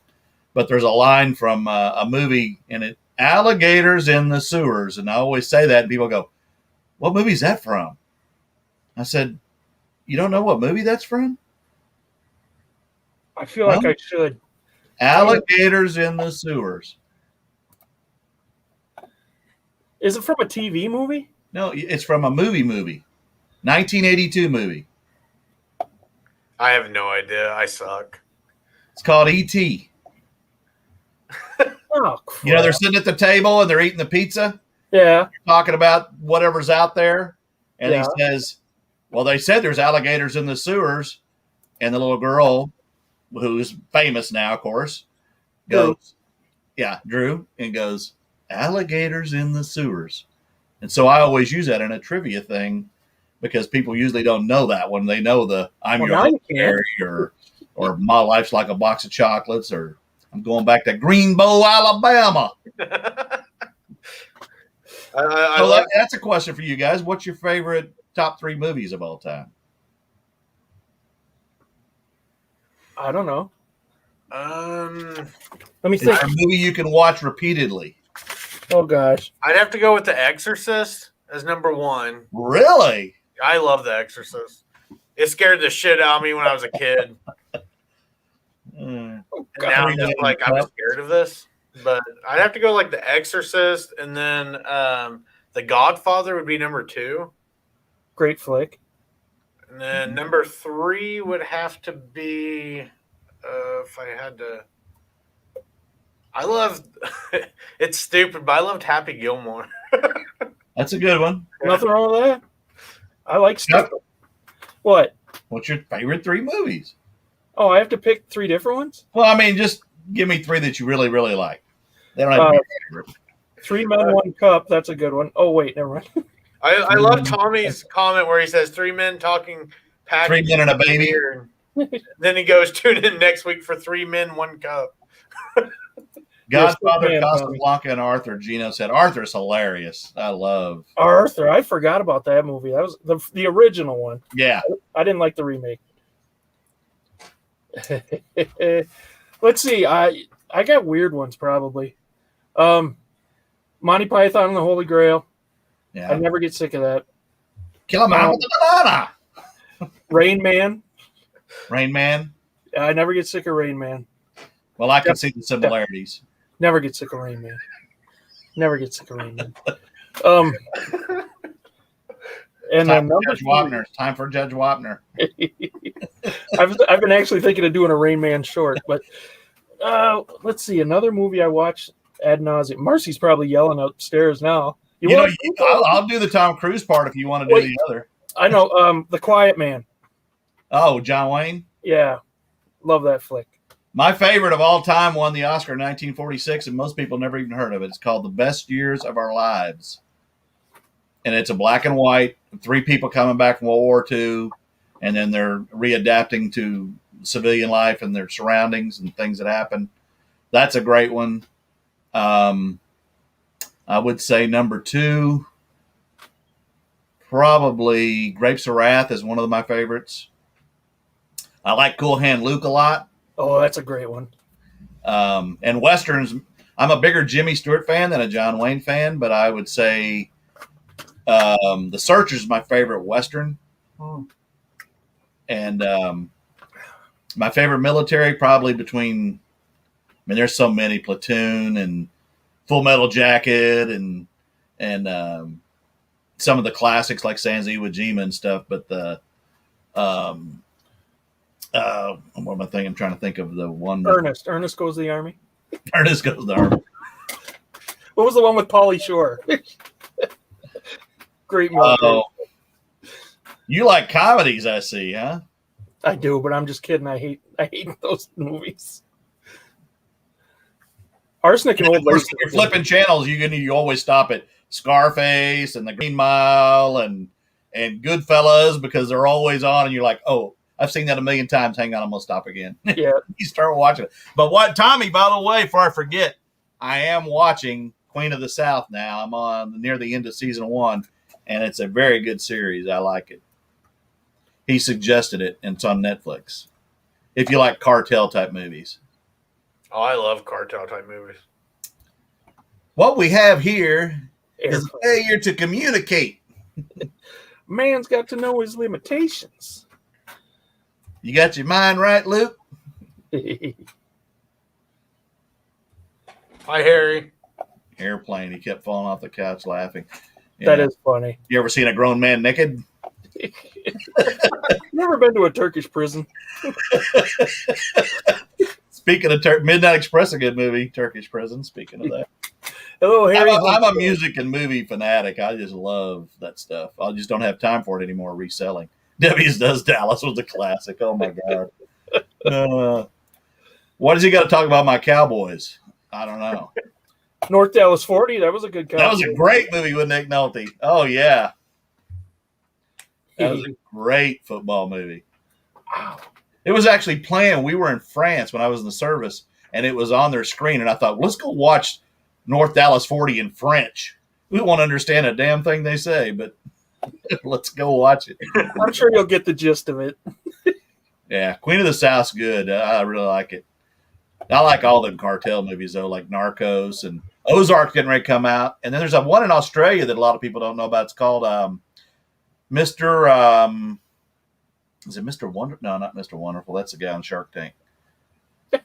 Mr. something, and he's kind of a hitman, and it's really good, but it's coming back out.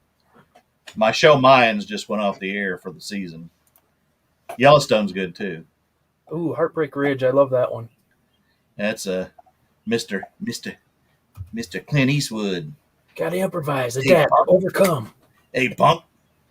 Don't make my day. That's a different movie, but Doesn't matter. Did you guys, speaking of cartel type shows, did you guys ever get into Ozarks? I love Ozark. Oh, me too. Doesn't it make you want to launder money? Just joking. If anyone's listening. There's a lot of other things they were growing, opium and everything Oh, I else. know.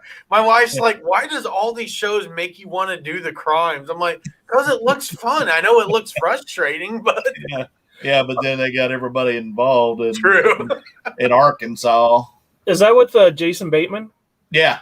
Yep. Okay. I have not seen that. I'd like to check that out. Or like when I watched Breaking Bad, I'm like, man, I want to cook blue meth or whatever. You know, I own every season of Breaking Bad. I've never seen it. Really? And I own it all. I mean, I'm a big Game of Thrones guy. I loved, the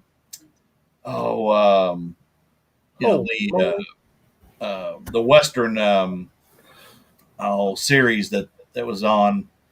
The Big Valley. Huh? No, not on TV. Brandon. Branded. Chuck Connors. You know, I never did really care for the Rifleman. It was always so dark. Yeah, it was. It never had any lighting. It was never daytime there. It always seemed like it was dusk in the show. I was just never a big fan. He played baseball, professional baseball. Dirty Dozen. I love that movie. Yeah, that's a good one too. Run Silent, Run Deep. Deadwood. Yep. Thank you, Andy. Thank you. Deadwood. And the other one, the one on the East Coast, it's a gangster thing, 30s.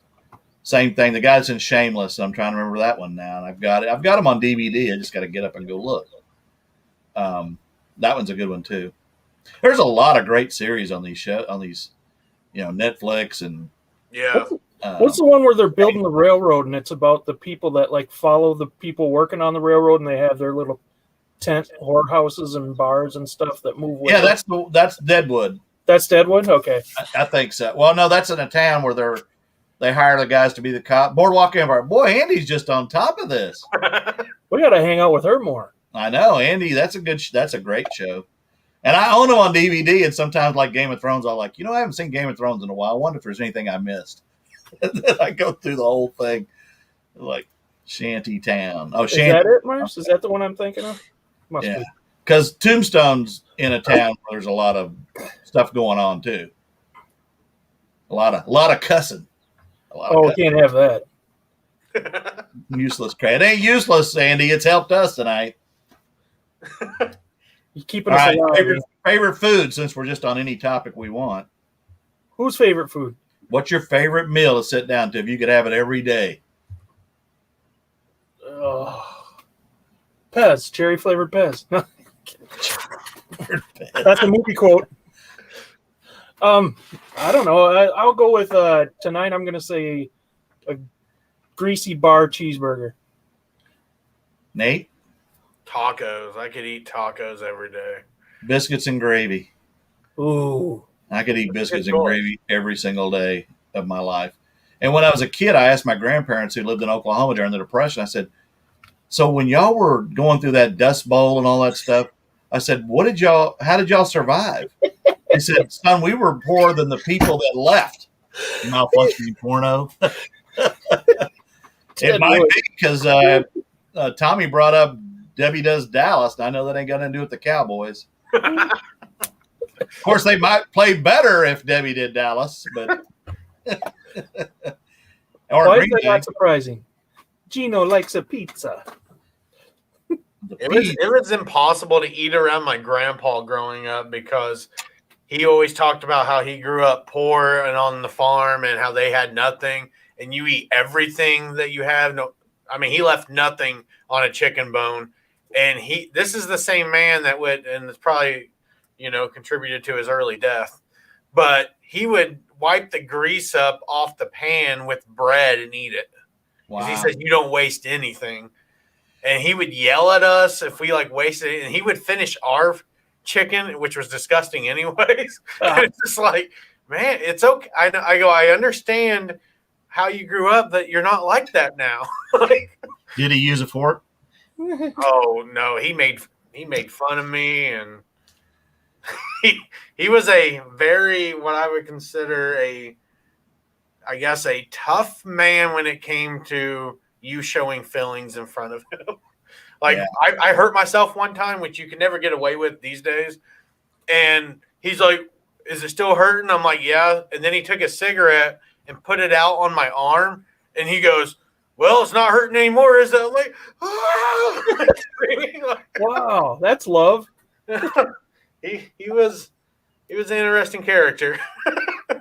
Hell on Wheels, that's the one, Andy. Thank you. That's the show I was thinking Andy of. is just full of information. Is she like the TV guide? I don't know, but she's awesome. Yeah. Keep her on. Yeah, my grandfather, that's when I asked them that question. I said, what did you do during the Depression, during the Dust Bowl? They said, son, we were so poor, the Dust Bowl, the Depression didn't affect us. We had lard and flour and biscuits and gravy was our breakfast, lunch, and dinner meal. And I thought, God, I'd have been happy. And they was like, well, not when you eat it every day for every meal, but they had a cow and they got milk but they did cotton. And then later, when I was a little boy, they ran wheat harvest up through the Dakotas and Nebraska. They went on those and they were farmers, and then they became barbers and beauty operators. But they did a little bit of everything. But wheat harvest was a big thing for them. They traveled, and I'm sure y'all familiar with that up in your part of the woods. That these people that travel around and cut wheat and stuff for other people. Yeah, sure. I had something to say and I totally forgot it. Oh, you just reminded me of Grandpa McDonald, who wasn't actually my grandpa, but he used to be that way where, like, he would serve you a fatty piece of meat and you had to eat all the fat and gristle and everything.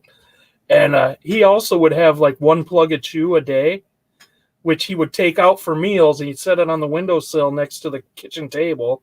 Then we'd have to sit there and eat while the thing is sitting up there.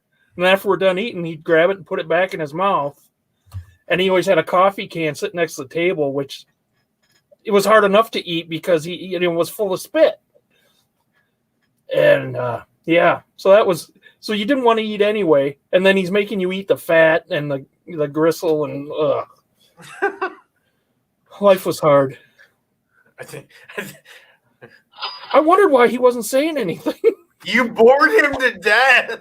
He's like, I'm getting out of here. Hey, will you bring up Alyssa's comment? This one?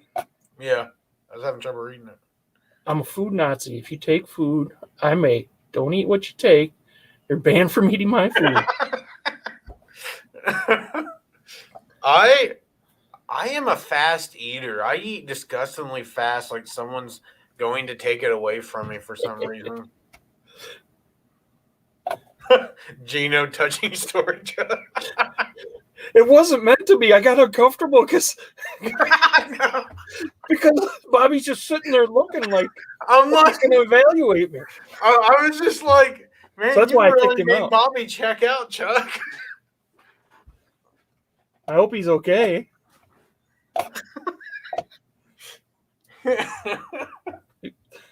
Touching story. It was a touching story, dang it. They're going to make a movie about it someday. And you'll cry. My part will be played by Zac Efron. There are so many live shows on right now. You're not even on our show? Damn, Chuck. I'm on our show. I'm wearing a tie. That's how much I care. Hey, I wore a tie at the beginning. And you took it off. Chuck, it was so moving. Bobby's taking a minute to sob alone. He's back there. Oh my God. Freaking coffee can full of spit. He probably did. He probably got a text message to go on Nana Tink's show or something. He probably did. He's like, okay, I'm done with this story. This is why I don't share things. Everybody hurts my feelings. You start sharing stuff, you push everyone away. It's awkward. Hey, I got an Instagram question. Do you get it where they tell you, so-and-so who you might know has an Instagram account. You should follow them. Why do they think I know these people? Oh, look there's somebody there. Oh, I have no idea. I've been here for 5 minutes. Oh, you have not. What happened? I really thought you guys dropped, and I was like, this happened to me last night on my show, and I was like, all of a sudden the internet just went woof, and I was like, then I looked back at the alien, and he hadn't moved.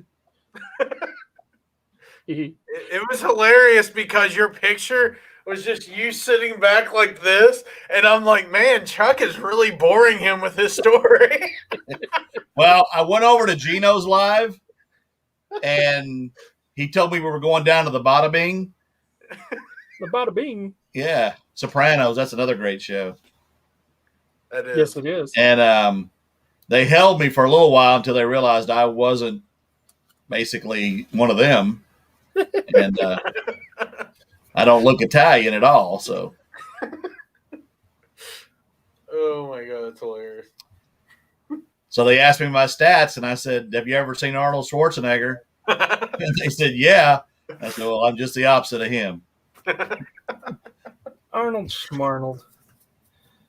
I should have said that before I left. I'll be back. I'll be back. It's not a tumor. That's a great movie, Kindergarten Cop. It's not a tumor. I love that movie too. My dad's a gynecologist. Boys have a penis and girls have a vagina.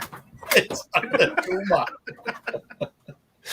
Oh, bada bing. I think Lissy's had every bar in town. She knows all the names. Oh, she frequent? No, she sees them from her front porch. Gotcha. Right, Lissa? Chipotle. They have Chipotle here. I'm not a huge fan. I'm not a fan either of like black beans. I like brown pinto beans, not black beans. I like them all. Yeah. Well, you could eat them with a fork easily. Yeah. One at a time. Okay. I got another serious question for you. Would you rather have X-ray vision or the ability to know when someone is lying to you?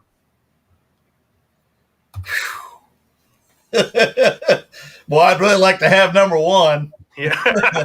but I'd rather I'd like to be able to read their mind. That's what I'd like to do. I don't know, man. That's a good one. X-ray vision, I could really see. And man, you guys are taking this show down the road. And of course, started with Tommy and Debbie Does Dallas, but yeah, I'd be smiling a lot as I walk down the street. You're getting slapped a lot, probably. No, I wear sunglasses. If I had that vision, I could see through the sunglasses. Or the ability to tell when people are lying. I kind of can figure that out anyway. So I guess number one. I thought you were going to ask my favorite cereal. It ain't Captain Crunch. I was going to guess that. I was honestly about to say Captain I Crunch. hate Captain Crunch. Really? Yeah, most people love it. I hate it. Frankenberry, all that stuff. Ugh. Mm. Yeah, Corn Pops. Oh, that's good. Yeah, but it's magical when you eat the all-berry Captain Crunch and then go take a shit a day or two later. It's science. That's how many viewers do we have in here now? I think 2. 120, I believe. That's funny. X-ray vision. I would get in trouble with X-ray vision. I want to know when somebody's lying, which I usually do, but I want to be sure. Yeah. I don't know. I'd rather be able to. If I had any extra sensory perception, it would be able to read minds. Although I probably wouldn't like having that ability, but I would. Or to be able to fly to Maui in like 2 minutes. No copays. Oh, that would be awesome. I was flipping channels the other day, and what was that one Stargate where they go back? Yep. That's a pretty good movie too. Kurt Russell. He's one of my faves. He's made some good movies too. Lissa's practical. X-ray vision, no copays. But you'd have to be a doctor to know what you're looking at. Yeah, that's true. I'm seeing a black spot. Of course, you just got to watch YouTube, and then you'll know. Or you'll think you do. Yeah. Everything's on YouTube. They were last night on the Queen of the South. They were making meth, and they were watching YouTube learn how to make meth, and then they blew up, and the guy's hair caught on fire. I was like, "Oh, that's great! That's great." That would be me. That's what happened to Nate. Yeah. To Nate. It's true. It's true. Trying to make I it figured just because he was like an Indians fan or something, his hair fell out automatically. Kind of like being a Rangers fan. They've made it to two World Series, and the Cardinals beat them both times. I was pulling for the Rangers so hard because they've never won anything. All right, Bobby, you just got a new cuckoo clock, but instead of a little bird that comes out on the hour, what pops out of the cuckoo clock? Super Mario. I like it. Just came to my head. How about you, Nate? Probably Peter Griffin. That would be funny. From Family Guy. Yep. Oh, I've never watched. It's like his stupid laugh he does. That would just crack me up all day. I know it gets annoying to everyone else. I've never seen it. I left off with Beavis and Butthead. No, Janet, I've never seen it, and I own every series of that show, and I've never watched it. Wait, which show? Breaking Bad? Breaking Bad. I've never seen it. Everybody says it's fantastic, but I've just never took the time to watch it. We did not watch it until it was like already, off air for a few years, but we binged it on like a couple of weekends, and it's fantastic. Wow. Uh-oh. Bulbasaur, Janice said that's who she wants popping out of that cuckoo clock. What is that? That sounds naughty. It's a Pokemon thing. Oh. I thought it was some kind of device. Did you answer, Chuck? What? Oh, cuckoo clock? Yeah. I wanted to launch a Twinkie out on the hour. And launch it on, Just launch it right out. I'll catch it. I figured you'd say you wanted Marcy to pop out every hour. No, she has to catch the Twinkie and give it to me. Oh. She feeds it to you, kind of like the fig leaf, and fanning you, and Twinkies. If I get any fatter, I'm going to have to be fed.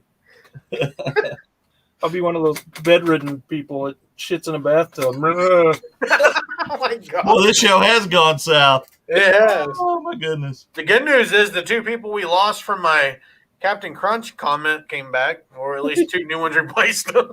My bad, Chuck. They forgive you. Pokemon does sound naughty already. That's true. The problem with X-ray vision, if you're using it to be perverted, is that most people you don't want to see naked. True. So if you could control when it goes on and off, I guess it'd be all right. But if it's always on, So what's the place you guys have never been that you want to go? In the U.S. and in the world? hubba bubba. In the Don't U.S., say I want to Oklahoma, go to Washington, D.C. I've never been there. Where? Washington, D.C. Okay. I want to see the historical stuff out there. In the world, I want to go somewhere with castles, like somewhere in Europe, Italy or something, Germany. Nate? In the U.S., I want to go to Yellowstone. That would be awesome. And then in the world, we're hoping to go to Australia in the next couple of years. That's a place I would love to go. What about you? I've been to Perth when I was in the service, and I liked it. It was probably the closest place I've been in the world to U.S., except they drive on the wrong side of the road. Yeah. Janet, that's not funny. I'd like to go to Austria or Switzerland in the world, and then I would say in the U.S. I'd really like to go up to like Montana or Wyoming and see those places that I haven't seen. Why does everyone want to go to my house? Bunch of weirdos. Chuck's house. There's nothing here. Just my family and our tiny little home.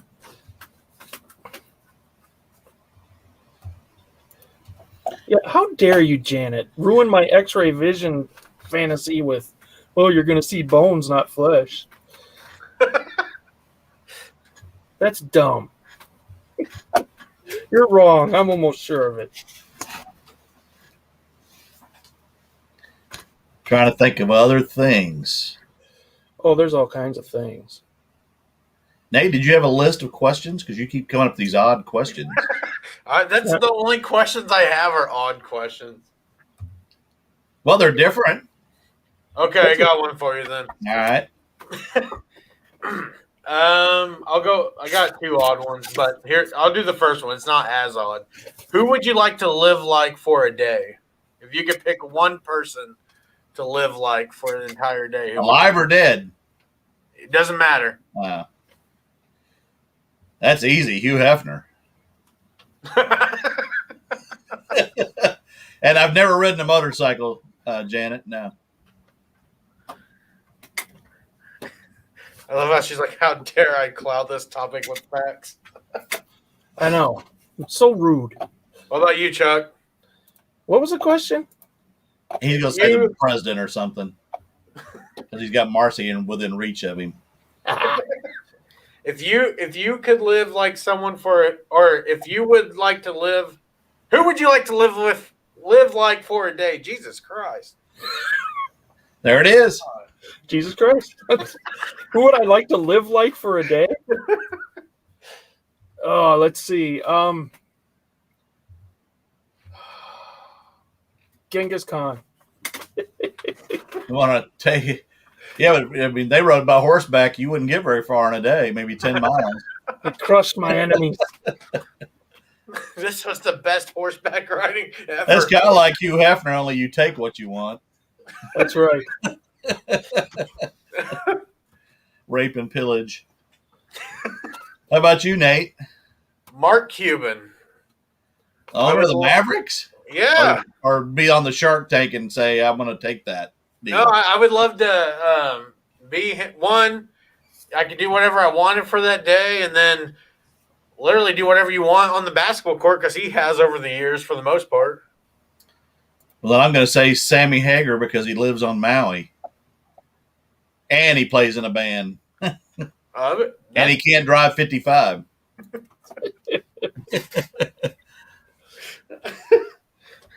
And I'm a bigger Van Halen fan with David Lee Roth than I am Sammy, but Me too. I can't kick as high as David could, though. I'd pull a hamstring. Okay, I got an odd question for you. All right. An odd one this time. Which body part do you wish you could detach and why? That's easy. Obviously, my midsection would be the one I'd want to get rid of. So, Because it's prosthetic belly. bigger than it needs to be. Take it off and replace it with a 6-pack or something. No, probably a 12-pack. Nice. Because then I could start drinking beer again and it wouldn't affect me, right? Yeah. Right. You get off. I mean, actually, y'all are fooled by this because it is actually, this is just fake for the show, the stomach. Prosthetic belly. I actually do have a 6-pack as it is. It's just part of your image. You gotta have it. You gotta have a cap. You gotta have the big belly. I get it. Now, what's your visual, Janet, on me losing my stomach? Or high kicks? Oh, high kicks. I got you. And not pretty. Hey, just because I got short legs don't mean. I mean, I am 6'6". And full of muscle. Minus Are you 12 6'6"? inches. Yeah, like 5'8". That's what I am. 30 length pants. So you're 5'8", or are you 6'6"? No, I'm not 6'6". I'm 5'8". Yeah, okay. I'm 5'8". I'm 6'6" in stature. You're tall, right, Chuck? 6'4.5" ish. Show If I stand up straight, I'm getting shorter though. Somebody's offering me $18.50 for a Robert Graham shirt that I have for $39. Take it. What? Heck, no, I ain't taking it. Come on, be a giver. Get it to their doorstep by tomorrow. Nope.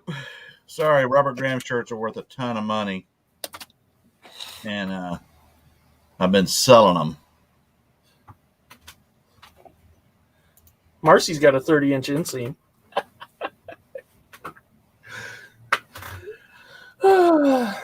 Somebody's asking about I've got a dolphin table that we took out of that estate sale, and it's 3 white dolphins on the base and then a glass tabletop. It's like more like an end table.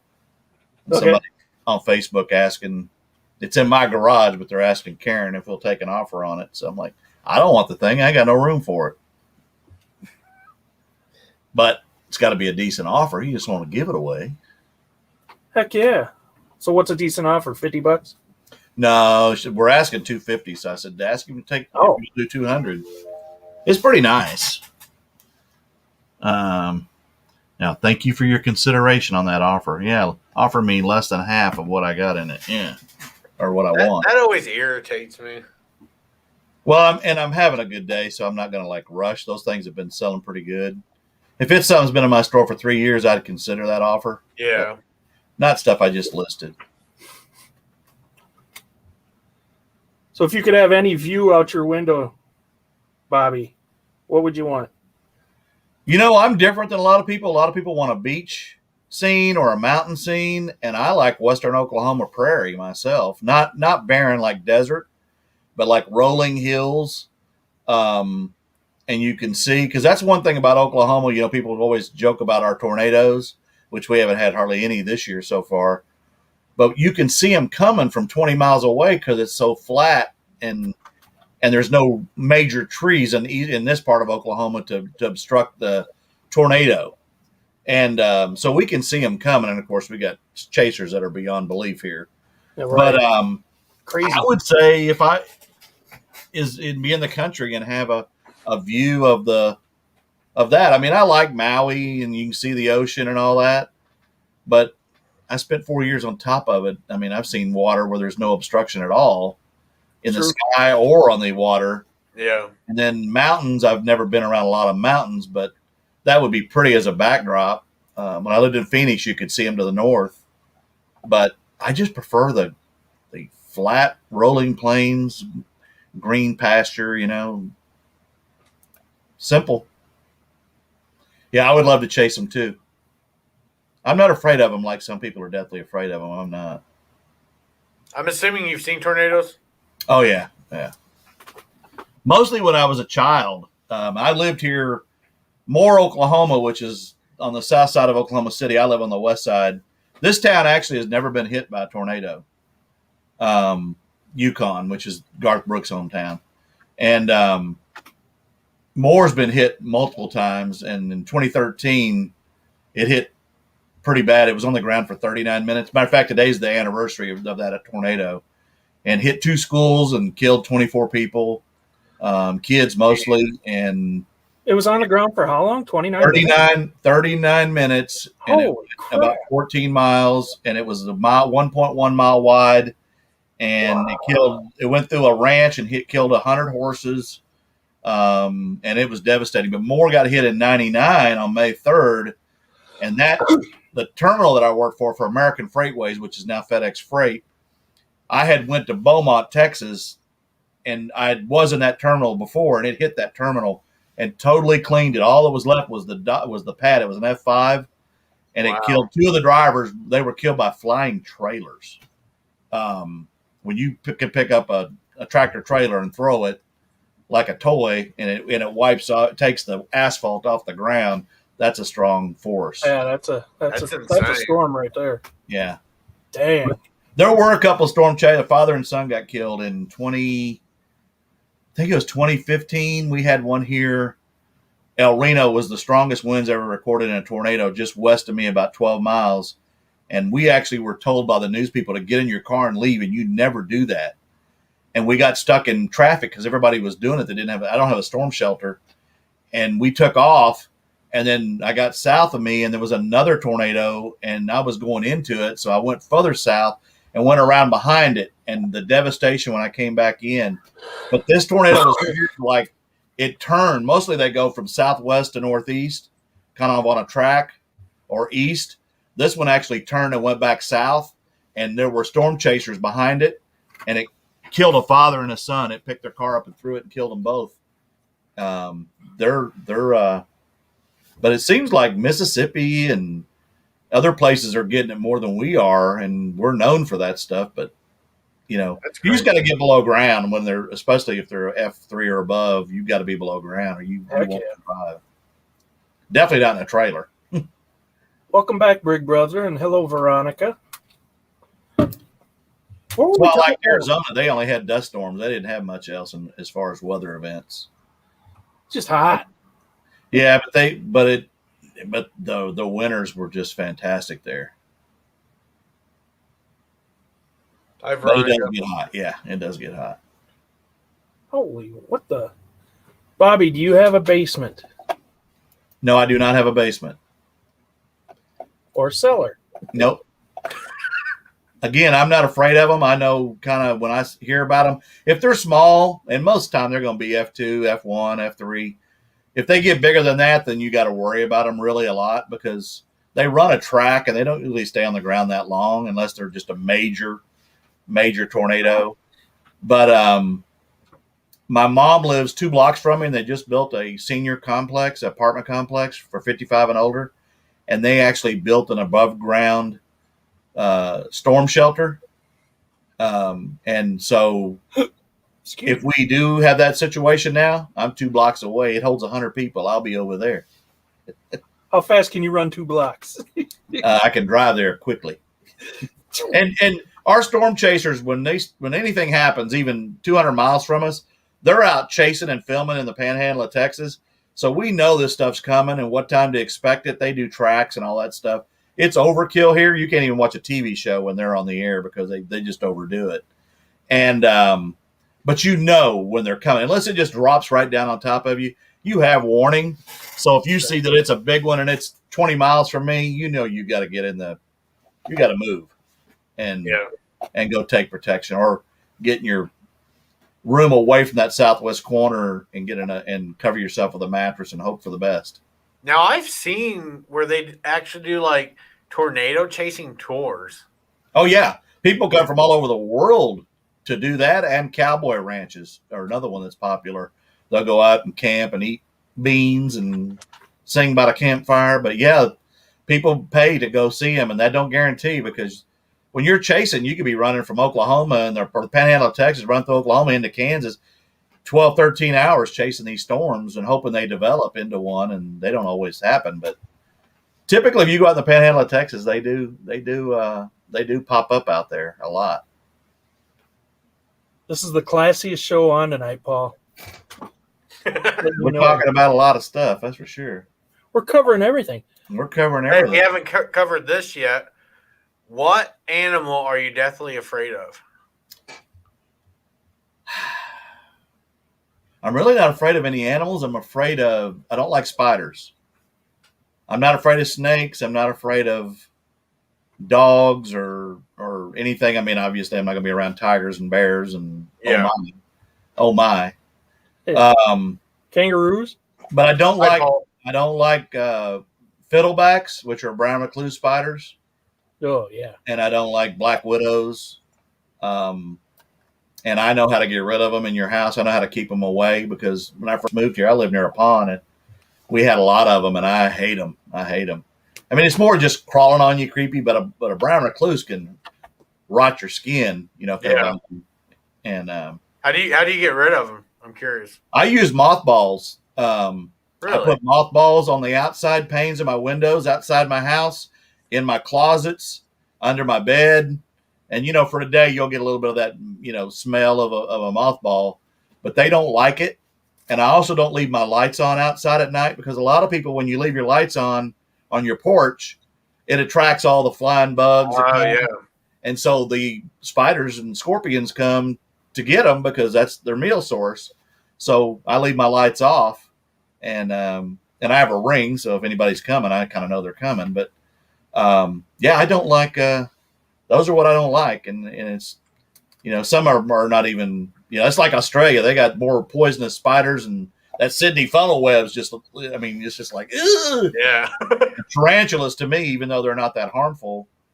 I don't like scorpions either, but I'm going to try the mothballs because I'm in the basement and I have so many little 8-legged friends down here. They don't like mothballs, and they don't like peppermint. If you spray that around. Okay.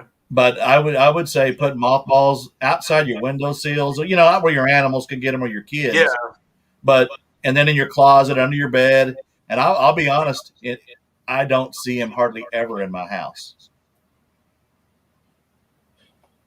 Yeah, I'm going to try that because they're like the other night.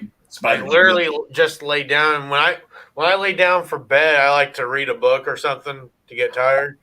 And I was sitting there, and then all of a sudden I just feel something go across my face. It went through, like I had my mouth partly open. I don't know why, but that's just how I was reading. And I felt it go across my lips. A good book. Crawl past. Yeah, like, ugh. but no. Marcy, it does not smell like an old person. For a day, when you first handle them, you handle them with gloves, obviously, mothballs, but you just throw them around, and like I said, they'll melt up. Eventually, they'll just dissolve. I gotta do something. Yeah. Raptors. We have a lot of them in Florida. Raptors, like Toronto Raptors. Velociraptors. Velociraptors, yeah. Yeah, and they work in groups too. They herd people. I've seen Jurassic Park. They actually filmed part of that on Maui, on the west side near Hana. Clever girl. Yeah, we went to, I think it was on the Big Island. We went to where they filmed where they were in the observatory and everything. And you know how everything looks so real. And we get there like, yeah, touch it, it's styrofoam. Yeah. And I'm just like, wow, that kind of ruined the film for me. Like it was awesome to be there. I like the Big Island. It's just it was different, but it's just so volcanic-y. I mean, there's so much rock. There aren't a lot of beaches. Maui at least has beaches, and I'm not a big sand guy. Like I said, I spent 4 years on that saltwater. I care less about being in it, but I am going to snorkel and stuff when I get there. No, that's one thing we learned on the Big Island. It was all rock. Yeah. Like, you had to have swimming shoes because, I mean, it would cut up your feet. Yeah. Did you go all the way around it? The Big Island? Yeah. Yeah, we went to the southern part of the U.S. when we way down that southern point and all the way around. We ended up maybe we didn't go in the southern point. I know we went to Kona to visit it, and we were staying in. It starts with an M. Like I think you said it earlier. You weren't in Hilo? Hilo is where we stayed, and then we drove to Kona because when we went over the mountain there, it went from being like 80 degrees to I want to say like in the low 50s or something. Yeah, Maui, if you go up on the volcano that's extinct, it's like 30 degrees, and I'm up there in shorts and a tank top. I didn't stay long.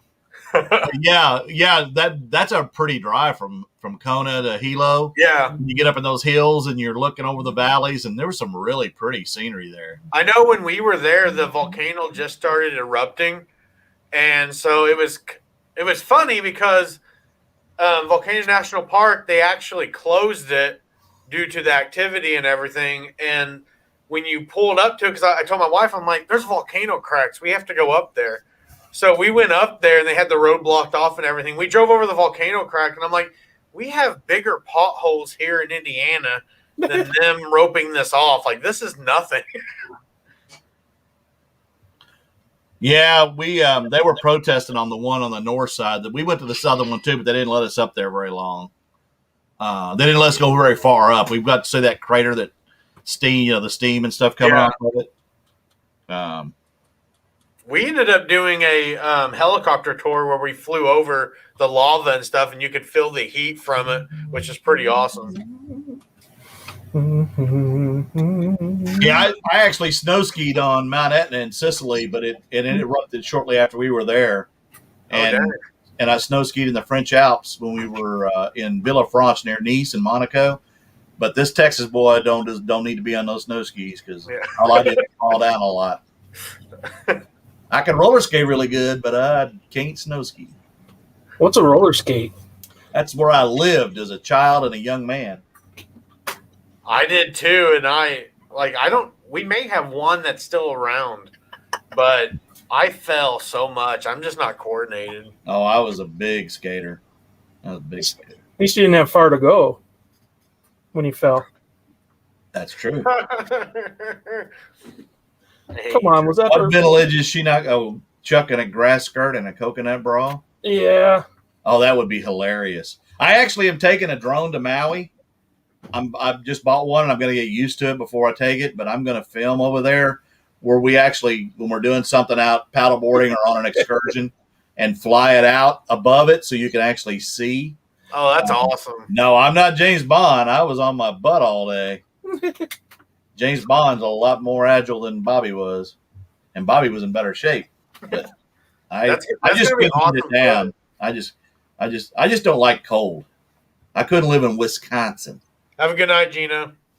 See you, Gino. Thanks for living in New York, upstate New York for 2 years was just, when you see 200 inches of lake effect snow, it's like, I don't need to be up here. Yeah. I don't either. You don't bury your dead in the winter, and you drive on frozen lakes, and nah, not me. We bury the dead. You do? Yeah. You must have a backhoe. Yeah, they do. Oh, they did in Oswego, New York. They kept them in a metal building till the ground thawed some. I got a serious question. What is baubles? Baubles? Baubles, blings, and needful things. What's baubles? Blings, I would say, would be her jewelry. I don't know what a bauble is, and I don't know what a needful thing is. But try putting that in a YouTube channel and telling people that, Lisa, that would probably be hard for people to. I mean, it's like the cap guy and JT. I get the hat guy? No. The cat guy? No. The cap guy. All one word, no spaces. I shouldn't have picked that name, but baubles, blings, especially with the asterisk in it, and needful things, that would be a hard YouTube channel to tell people to subscribe to without a link. She's going to be huge. I'm doing videos, Andy, when I go. I mean, JT will be doing skits because he's going. He'll be doing skits, but I can't take him everywhere. I don't want to be committed while I'm over there. No kidding, Bo. He is James Bond. He's been all over the world. That was a long time ago, guys. That was back when I was like 20, 21. That's why he wears the fake belly. So you'll think that he's not some super spy. Right. Yeah. And the fake gray hair and fading hair, not the John Travolta hair like I used to have. And Gino's Q. I can see right through this. Like ornaments. Maybe that's what. There we go. Yeah. A bauble is a fancy thing you oogle at. Oh. So, Bobby. A bauble or the trinket or something interesting small. Okay, oogle at. Bauble is a trinket or something interestingly small. You know what? I could take that one several directions, but so can I, and I already did. I'm just not going to say it out loud. It goes back to the Hugh Hefner thing. I'm too immature. The dumbest. What'd you lose, Nate? Dentures fell out? He lost his questions. No, I knocked I out my appreciate Google being speaker. I got 4 sales since I've been on here. You're welcome. Wow. I only get like 1 when I'm with other people. Oh, no, one's a message. Never mind. I already answered that message. They're all smalls, but as Nate said, sales are sales, profits, profit. You know what you said, Nate? Yeah. I've heard that somewhere before. See, Minecraft, Xbox 360. Oh, no, Xbox One. Injustice, Gods Among Us on PS3. Very good. And Ultimate Marvel versus Capcom 3, PlayStation 3. Oh, that's a all fun disc only. I went through my video games today, the ones that I've been stashing here, and I probably took 300 and put them in my garage sale tub because they're going to the yard sale, and the rest of these I'm going to list, and there's probably about 100 left in there, plus about 100 disc onlys too. When's your yard sale? Probably in about 3 weeks, mid-June-ish. mid It's late plenty of June time. before I go to Maui. Yeah, y'all. I'm serious. If you ever get this way, the yard sales and stuff that are here are phenomenal. I believe it. I mean, you see what I get, Yeah.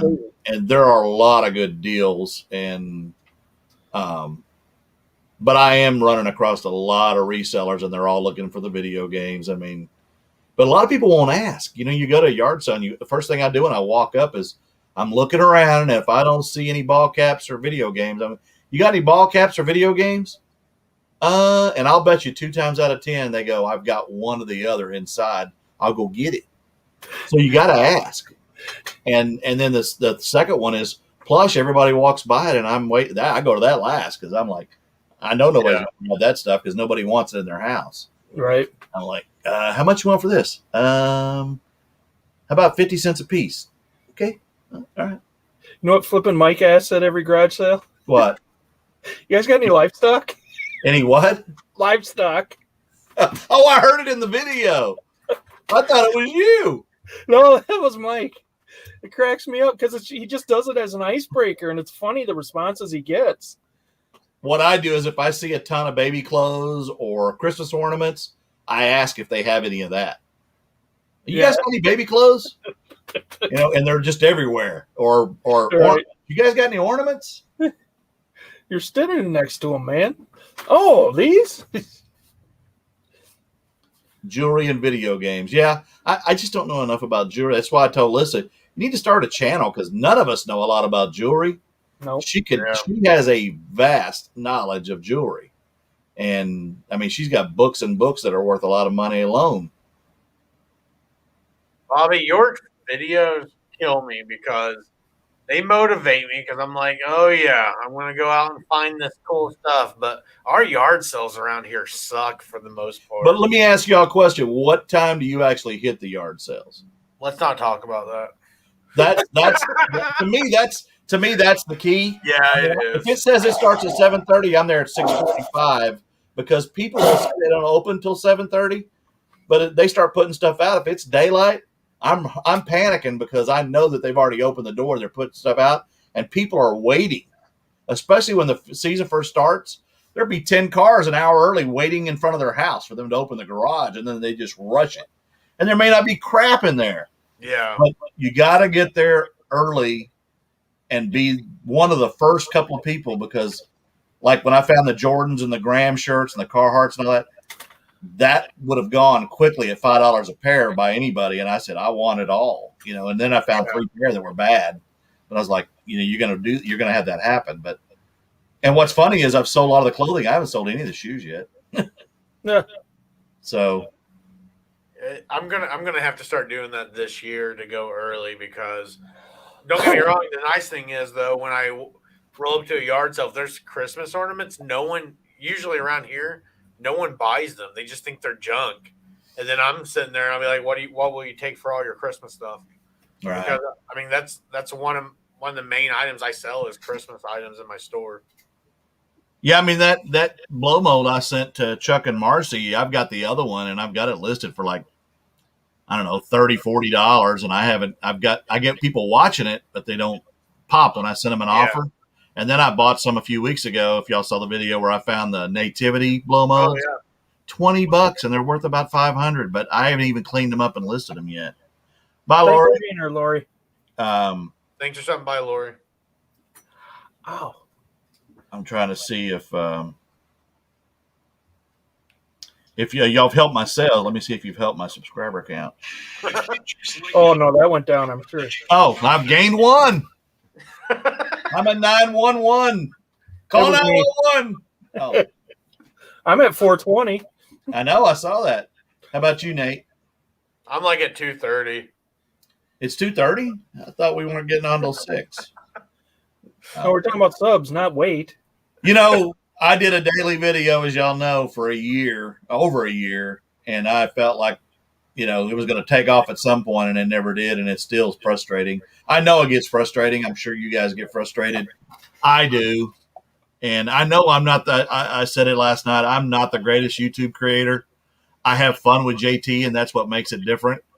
And I say things that just pop in my head, what makes it scary too. But I think I don't know of anybody else that it shows the transparency of the items. And I don't just hit the highlights. I tell you every single thing, good or bad, and what I paid and what I sold it for. Sometimes that's boring to people, and sometimes some people would like it. But I noticed when I first started my channel and I looked at the analytics, that's going to happen, Veronica. It happens to me, and I get frustrated. Just keep plugging away. But you're associating with us now. Yeah, now I lost my train of thought. What was I talking about? Bitcoin, I think. No, not Bitcoin. I don't even. Do you mess with that stuff? No. I don't either.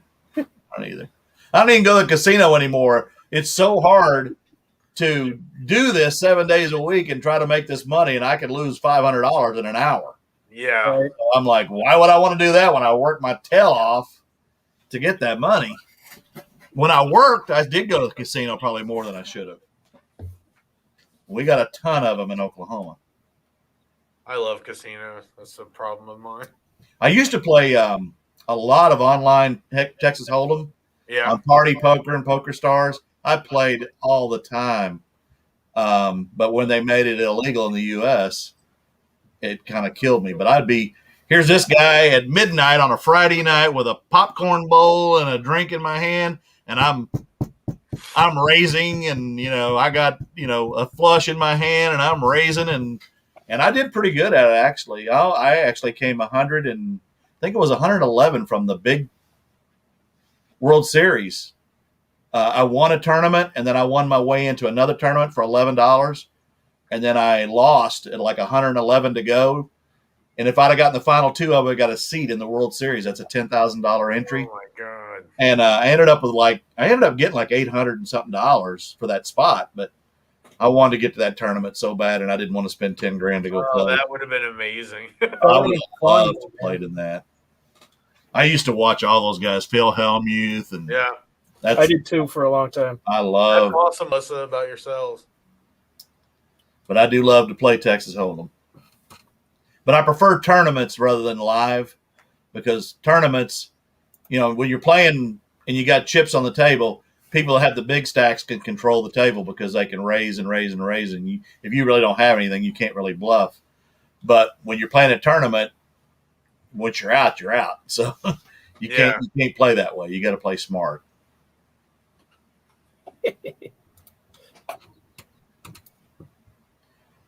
One day I'm entering. Garbage Monster wants to play. Yeah, maybe we should have an online Texas Hold'em tournament. We got 6 spots. Can't get 9 on live on StreamYard though, I guess. That'd be awesome. And we need a dealer too. Wouldn't that be cool? We could all sit here and Chuck, what do you got? You guys are 5 aces. You want to raise or what? I'm all in. I saw Chuck's poker face. I got 5 aces, man. Poker face. Poker face. Big Brother does have a great channel. He's very knowledgeable. So anybody who wants to learn stuff, check out Big Brother. Does he do auctions like you? Yes, he do. Probably doesn't got more good. Let's do it. So we've got 4 players now. Do y'all play Hold'em? Yeah, I know how to play Hold'em. But would Nate? Would you have to use a fork to play? You guys would. I can see him now turning the cards over with a fork. You guys would wipe the table with me. I suck. I don't know what it is, but with poker, I'm challenged. I shouldn't be, but I am. That's the only thing I was ever decent at. I couldn't play very good. I never played chess, and I never played. I played checkers and Uno, and we played a lot of spades in the Navy. But I always sandbagged. So I'm really good at this game. Oh yeah. That's a fun game. You got to bet based on what everyone else has. There you go. We got Andy. We got a Garbage Monster. We just need to get some more players. We can play an online tournament. How the heck would you do it? Huh? He just told you how to do it. Yeah, Nate would put up the cash, and then he would donate, like a $10K to the winner, and then we would play. Oh, that's easy. Yeah. visualizing Nate holding the cards and forks like a fan. I don't have anything. That's funny. I see 3 kings. I fold.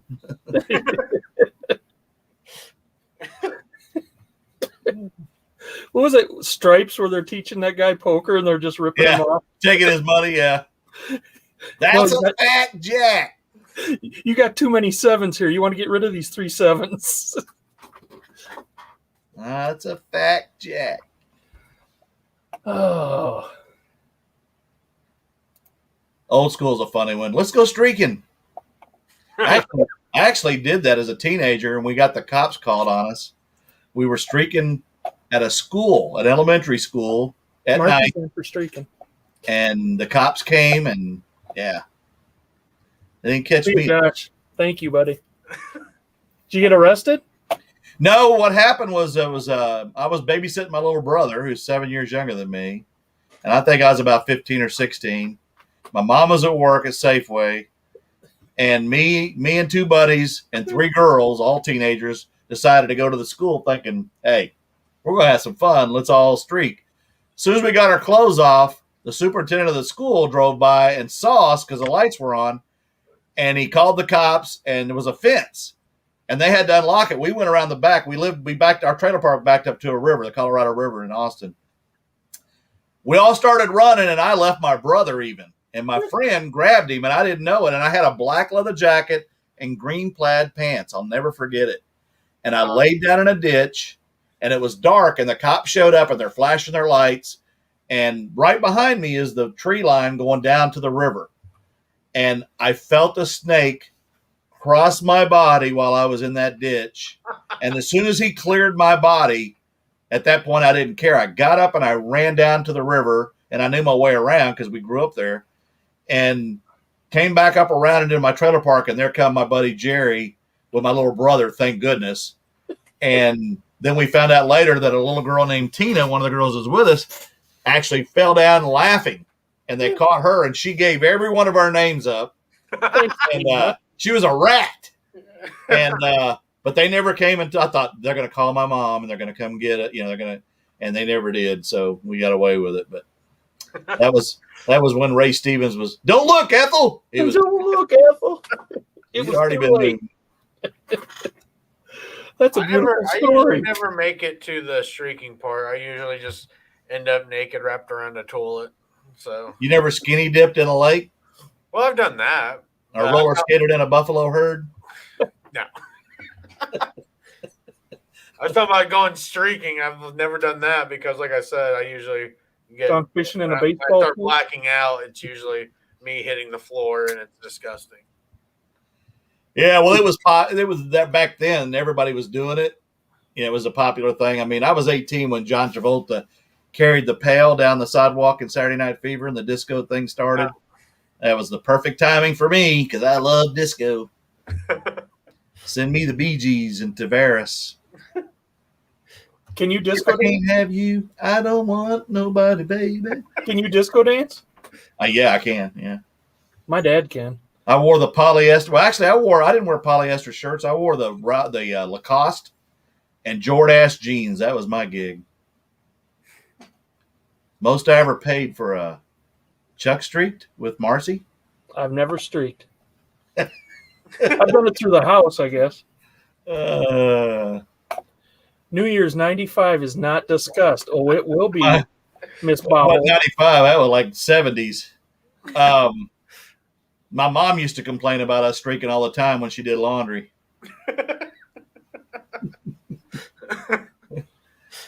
Hey, don't you guys wipe? Chuck didn't get it. Nate did. I didn't. I thought you meant there was nothing to wear because they were all the clothes. She used to also say she raised 4 boys by herself. She'd always say she had a little thing on the bathroom wall said, "Baseball players with short bats stand close to home plate." That is awesome. Yep, I was preppy, kind of. Had the feathered hair like Travolta. Sweet. My brother went for the urban cowboy look like Travolta. Really? Yeah, he had no farm experience or country experience. He hated country music. But when that movie came out, all of a sudden he had a cowboy hat. Oh, yeah. Boots. Well, we used to call them drugstore cowboys. And I've never been a true cowboy. I mean, I did wear cowboy hats and went through the phase too, but I didn't like the ones, but like the new cowboy hats, I don't like that style. I prefer the George Strait hat. But we used to call them drugstore cowboy because they weren't real cowboys. You know a real cowboy when you see one. This is a George Strait cut. But the new ones, they got them almost like up, almost like a safari hat kind of thing. That's that's like curled up. Yeah, I hate those. But that's the George Strait. That's a nice hat. It is. I don't wear it, but I got it. Why don't you wear it? Because I don't wear pants. I don't wear pantalones. When I retired from UPS, I said the only time I will wear pants is if I'm going to a funeral or a wedding.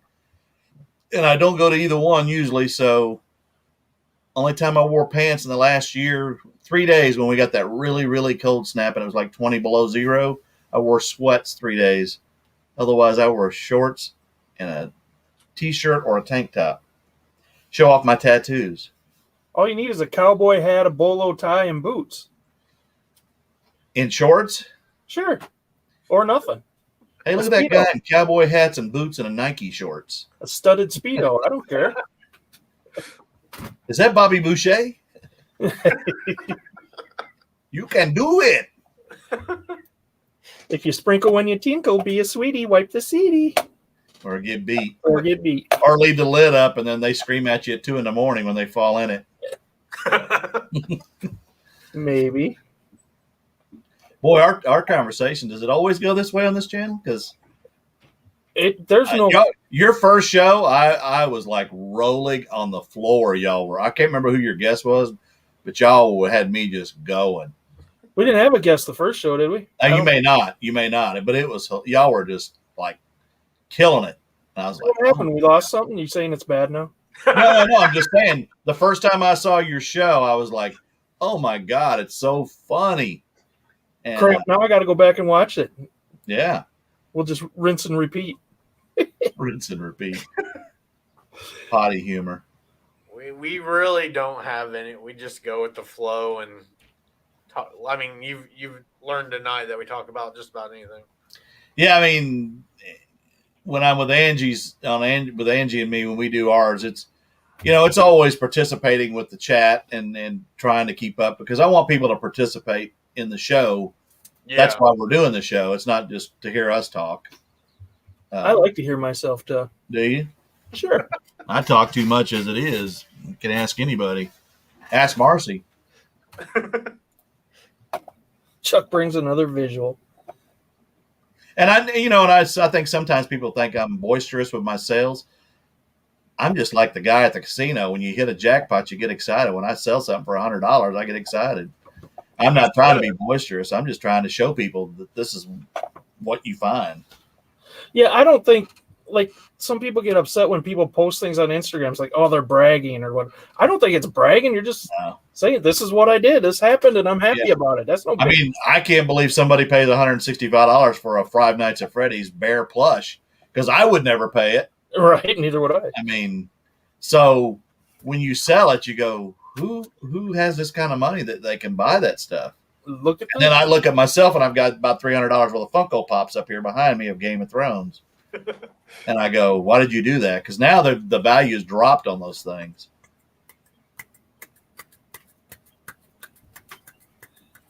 What? Veronica, you better start sourcing ball caps in. You can make some good ones. I did sell a video game for $200 today, $210. And I bought it from Me Thrifter. And say like stuff like that, I don't understand why people think is bragging because if I was like making huge sales like that, I would be posting it too. You know what I mean? Like, well, and again, I show in my videos, it's not just the big numbers. I just try to make 150 profit a day. That's my goal. And my thing is to show you everything I bought and sold. And sometimes when you're doing these bundle deals and you get 97 games for $97, you're going to find some $40 and $50 and $30 games in there, but you're also going to find some $3 and $4 and $5 games in there. So there's times I've actually showed where I sold a game and made a penny or a nothing, broke even after fees. But I want you to see that, because I want you to see that I'm being transparent. I'm not just telling you, hey, here's the good stuff I sold last week, because there's always going to be bad. But I rarely lose money, but I have lost as much as $80 on an item before. It does happen. And you're going to make bad decisions. The key is, like anything in life, try not to make that same mistake again. Yeah. I don't buy Beanie Babies and I don't do ties. Same. And I know some people will say, I do great with Beanie Babies, but I don't. Me too. Never. Yeah, I don't think it's bragging when, like you say when you got a $12 sale too. It's like, right. So he's not bragging. And I look at it as like learning. It's like they're showing you so that if you see this thing, buy it, Right. Yeah. People are like jealous. I do got a question. You said your goal is to make $150 a day. Profit. Yeah. Profit. Where did you come up with that number? Is that just something you just threw out? No, when I retired from UPS, I was getting a pension, and because I was offered an early out, I took a bump rule, which means I get more than you get about $100 a year from UPS. So I was going to get about $2,000 a month for the rest of my life, because I didn't do the full 30 because of my age. I was only going to go to 62 anyway, and so I got a couple grand a month, and they said you can take a bump rule for 3 years and get extra money, like an extra $1,500 a month for 3 years to offset, because at 62, I was going to take my Social Security. And that would be about $1,900 a month. It would be the difference in what I was making, because I made over $80,000 a year in sales. And so when I got to that 3-year deal, which I just hit, my pension dropped by $1,500 a month, because not only do you lose that bump rule, you get penalized by UPS, and I lose about $300 a month of what I was going to get. So I'm not getting as much. So some of the eBay money is what I got to live on now versus, not like people that have to do this and live on it and pay their bills and worry. I don't have that. And the thing is, when you're going to retire and do this full time, my suggestion is get out of debt as best you can. Don't have credit card debt. Don't have car payments. I have a mortgage, but my mortgage is not that much living in Oklahoma. It's less than $1,000 a month. But if you can do that and have everything paid off, you're going to have things come at you. So you got to have some kind of a savings. I didn't have any medical. I didn't take their medical. It was $800 a month. But I'm a veteran, so I give VA. That's free. And so when I set a goal, it was, I'm doing about $9,000 a month in sales on eBay. So I said, I want to try to make, I just generically said, I want to make 150 a day, 7 days a week. If I can do that, then when I don't get my Social Security, I will be okay. And that's kind of what I shoot for. Now, some days like today, I'm over 300 in profit. But then there's days where you'll see me make 75 in profit. So it all balances out. It's not a competition. It's not a race. It's just, I'm happy if I hit that 150 profit, because then I know, okay, I'm doing good. The next day, if I hit 70 and the next day I do 250, I'm still on track to keep that 150 average. So if you can't live on $150 times 7 days, a week, money, you're probably living a little too high. And then I get a little help from the pension, Yeah. So it helps. And then it helps to be out of debt as much as I can. So, it's just a generic target. There's not I could live on less, but I'm just saying it lets me do the things I want to do. When I go to take $500 go yard selling, I can do it. Some people can't afford to do that. And people always ask, well, how do you start yard selling? What should you do? Start in your own home with your own stuff. Get your family and friends to sell you stuff that they don't want. Cut them a deal and then sell it and then reinvest in your business. But do low cost of goods items too, like ball caps. And, I started off with a lot of clothing and I don't do, I still do it. Yeah. But Ralph Lauren polo shirts, I don't want them anymore. I'm trying to get rid of them. But bigger sizes on men's do sell, like 3X, 4X, 5X, because they're harder for the guys to get. Jeans, I don't want jeans anymore unless they're Rock Revival men's jeans. Miss Me's are kind of getting hot again, so I'm kind of looking for them. But, I sell everything. You see the diversity in my sales. Watch my channel. And that's what I talk about. Don't just focus on selling video games or clothing. You got to have diversity, because when some things cool off, whether it be jackets in the winter or something else, other things will take its place and sell. Video games are always going to sell. Ball caps people want. So is Marcy back there making? You think she's cute? Marcy is cute. She looked really good on O'Keefe's show the other night. I was like, dang, Marcy, what's up? She dressed up like you guys dressed up tonight. That's enough out of you. No. Well, at least she didn't say it. No, I wrote down that goal of your like $150 a month, because I need a day. I'm trying to come up with a day, month. not a month, but like come up with the goal to to push myself. Yeah, I mean, and you've heard me talk about tweaking the algorithm and listing. I mean, I listed 12 today, but 11 of them were relists from an auction, because when something don't sell on an auction, I put it on buy it now. Yeah. 90% of my store is on buy it now, probably 95%, and I have 4,000 items.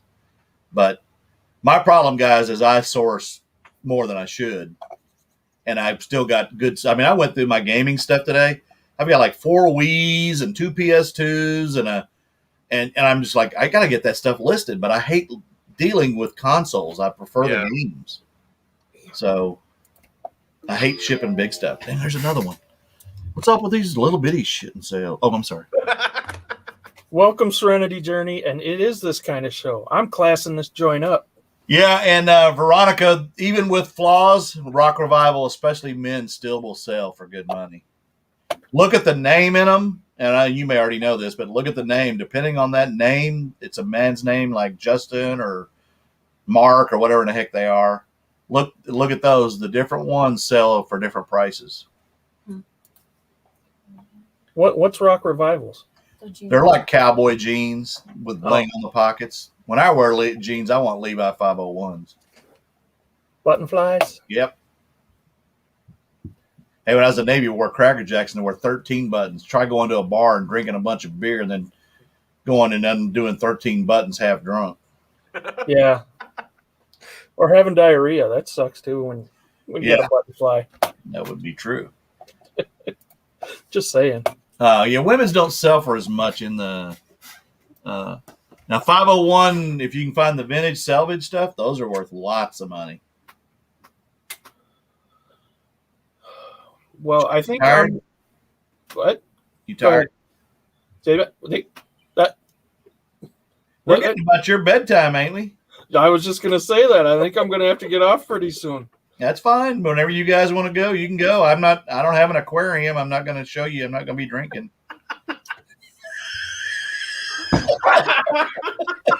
I can come back. Start dropping F-bombs. I'll never forget that. The night before, we're live, and I'm not going to mention names. Somebody was drinking, and then the very next night we go into yours, and you got a guy that's like teetotal, and I'm like, oh, my God, this is hilarious. Oh my God. Yeah. They're like, people are like, don't bring that snake out of the aquarium. It's going to kill him. Oh, man. I'm sorry, Marcy. I'm sorry. I'm starting trouble. Yeah, don't start trouble. It was interesting, but I still like the guy. Oh, I know. And you always love the people. It's just, it was, some people don't like people drinking or eating on their show. It's like, okay. I mean, it's like there's one channel where I think every time I watch them, they're eating McDonald's. I'm like, dude, you go anywhere but McDonald's? Yes. Oh. Well, everyone. Anything wrong with McDonald's fries? I just can't have them. Hey, by the way, did you ask Marcy the next night if you could get an aquarium? Or a terrarium or whatever the heck you call it. Nate, you got snakes, don't you? Yeah, we got 2 snakes.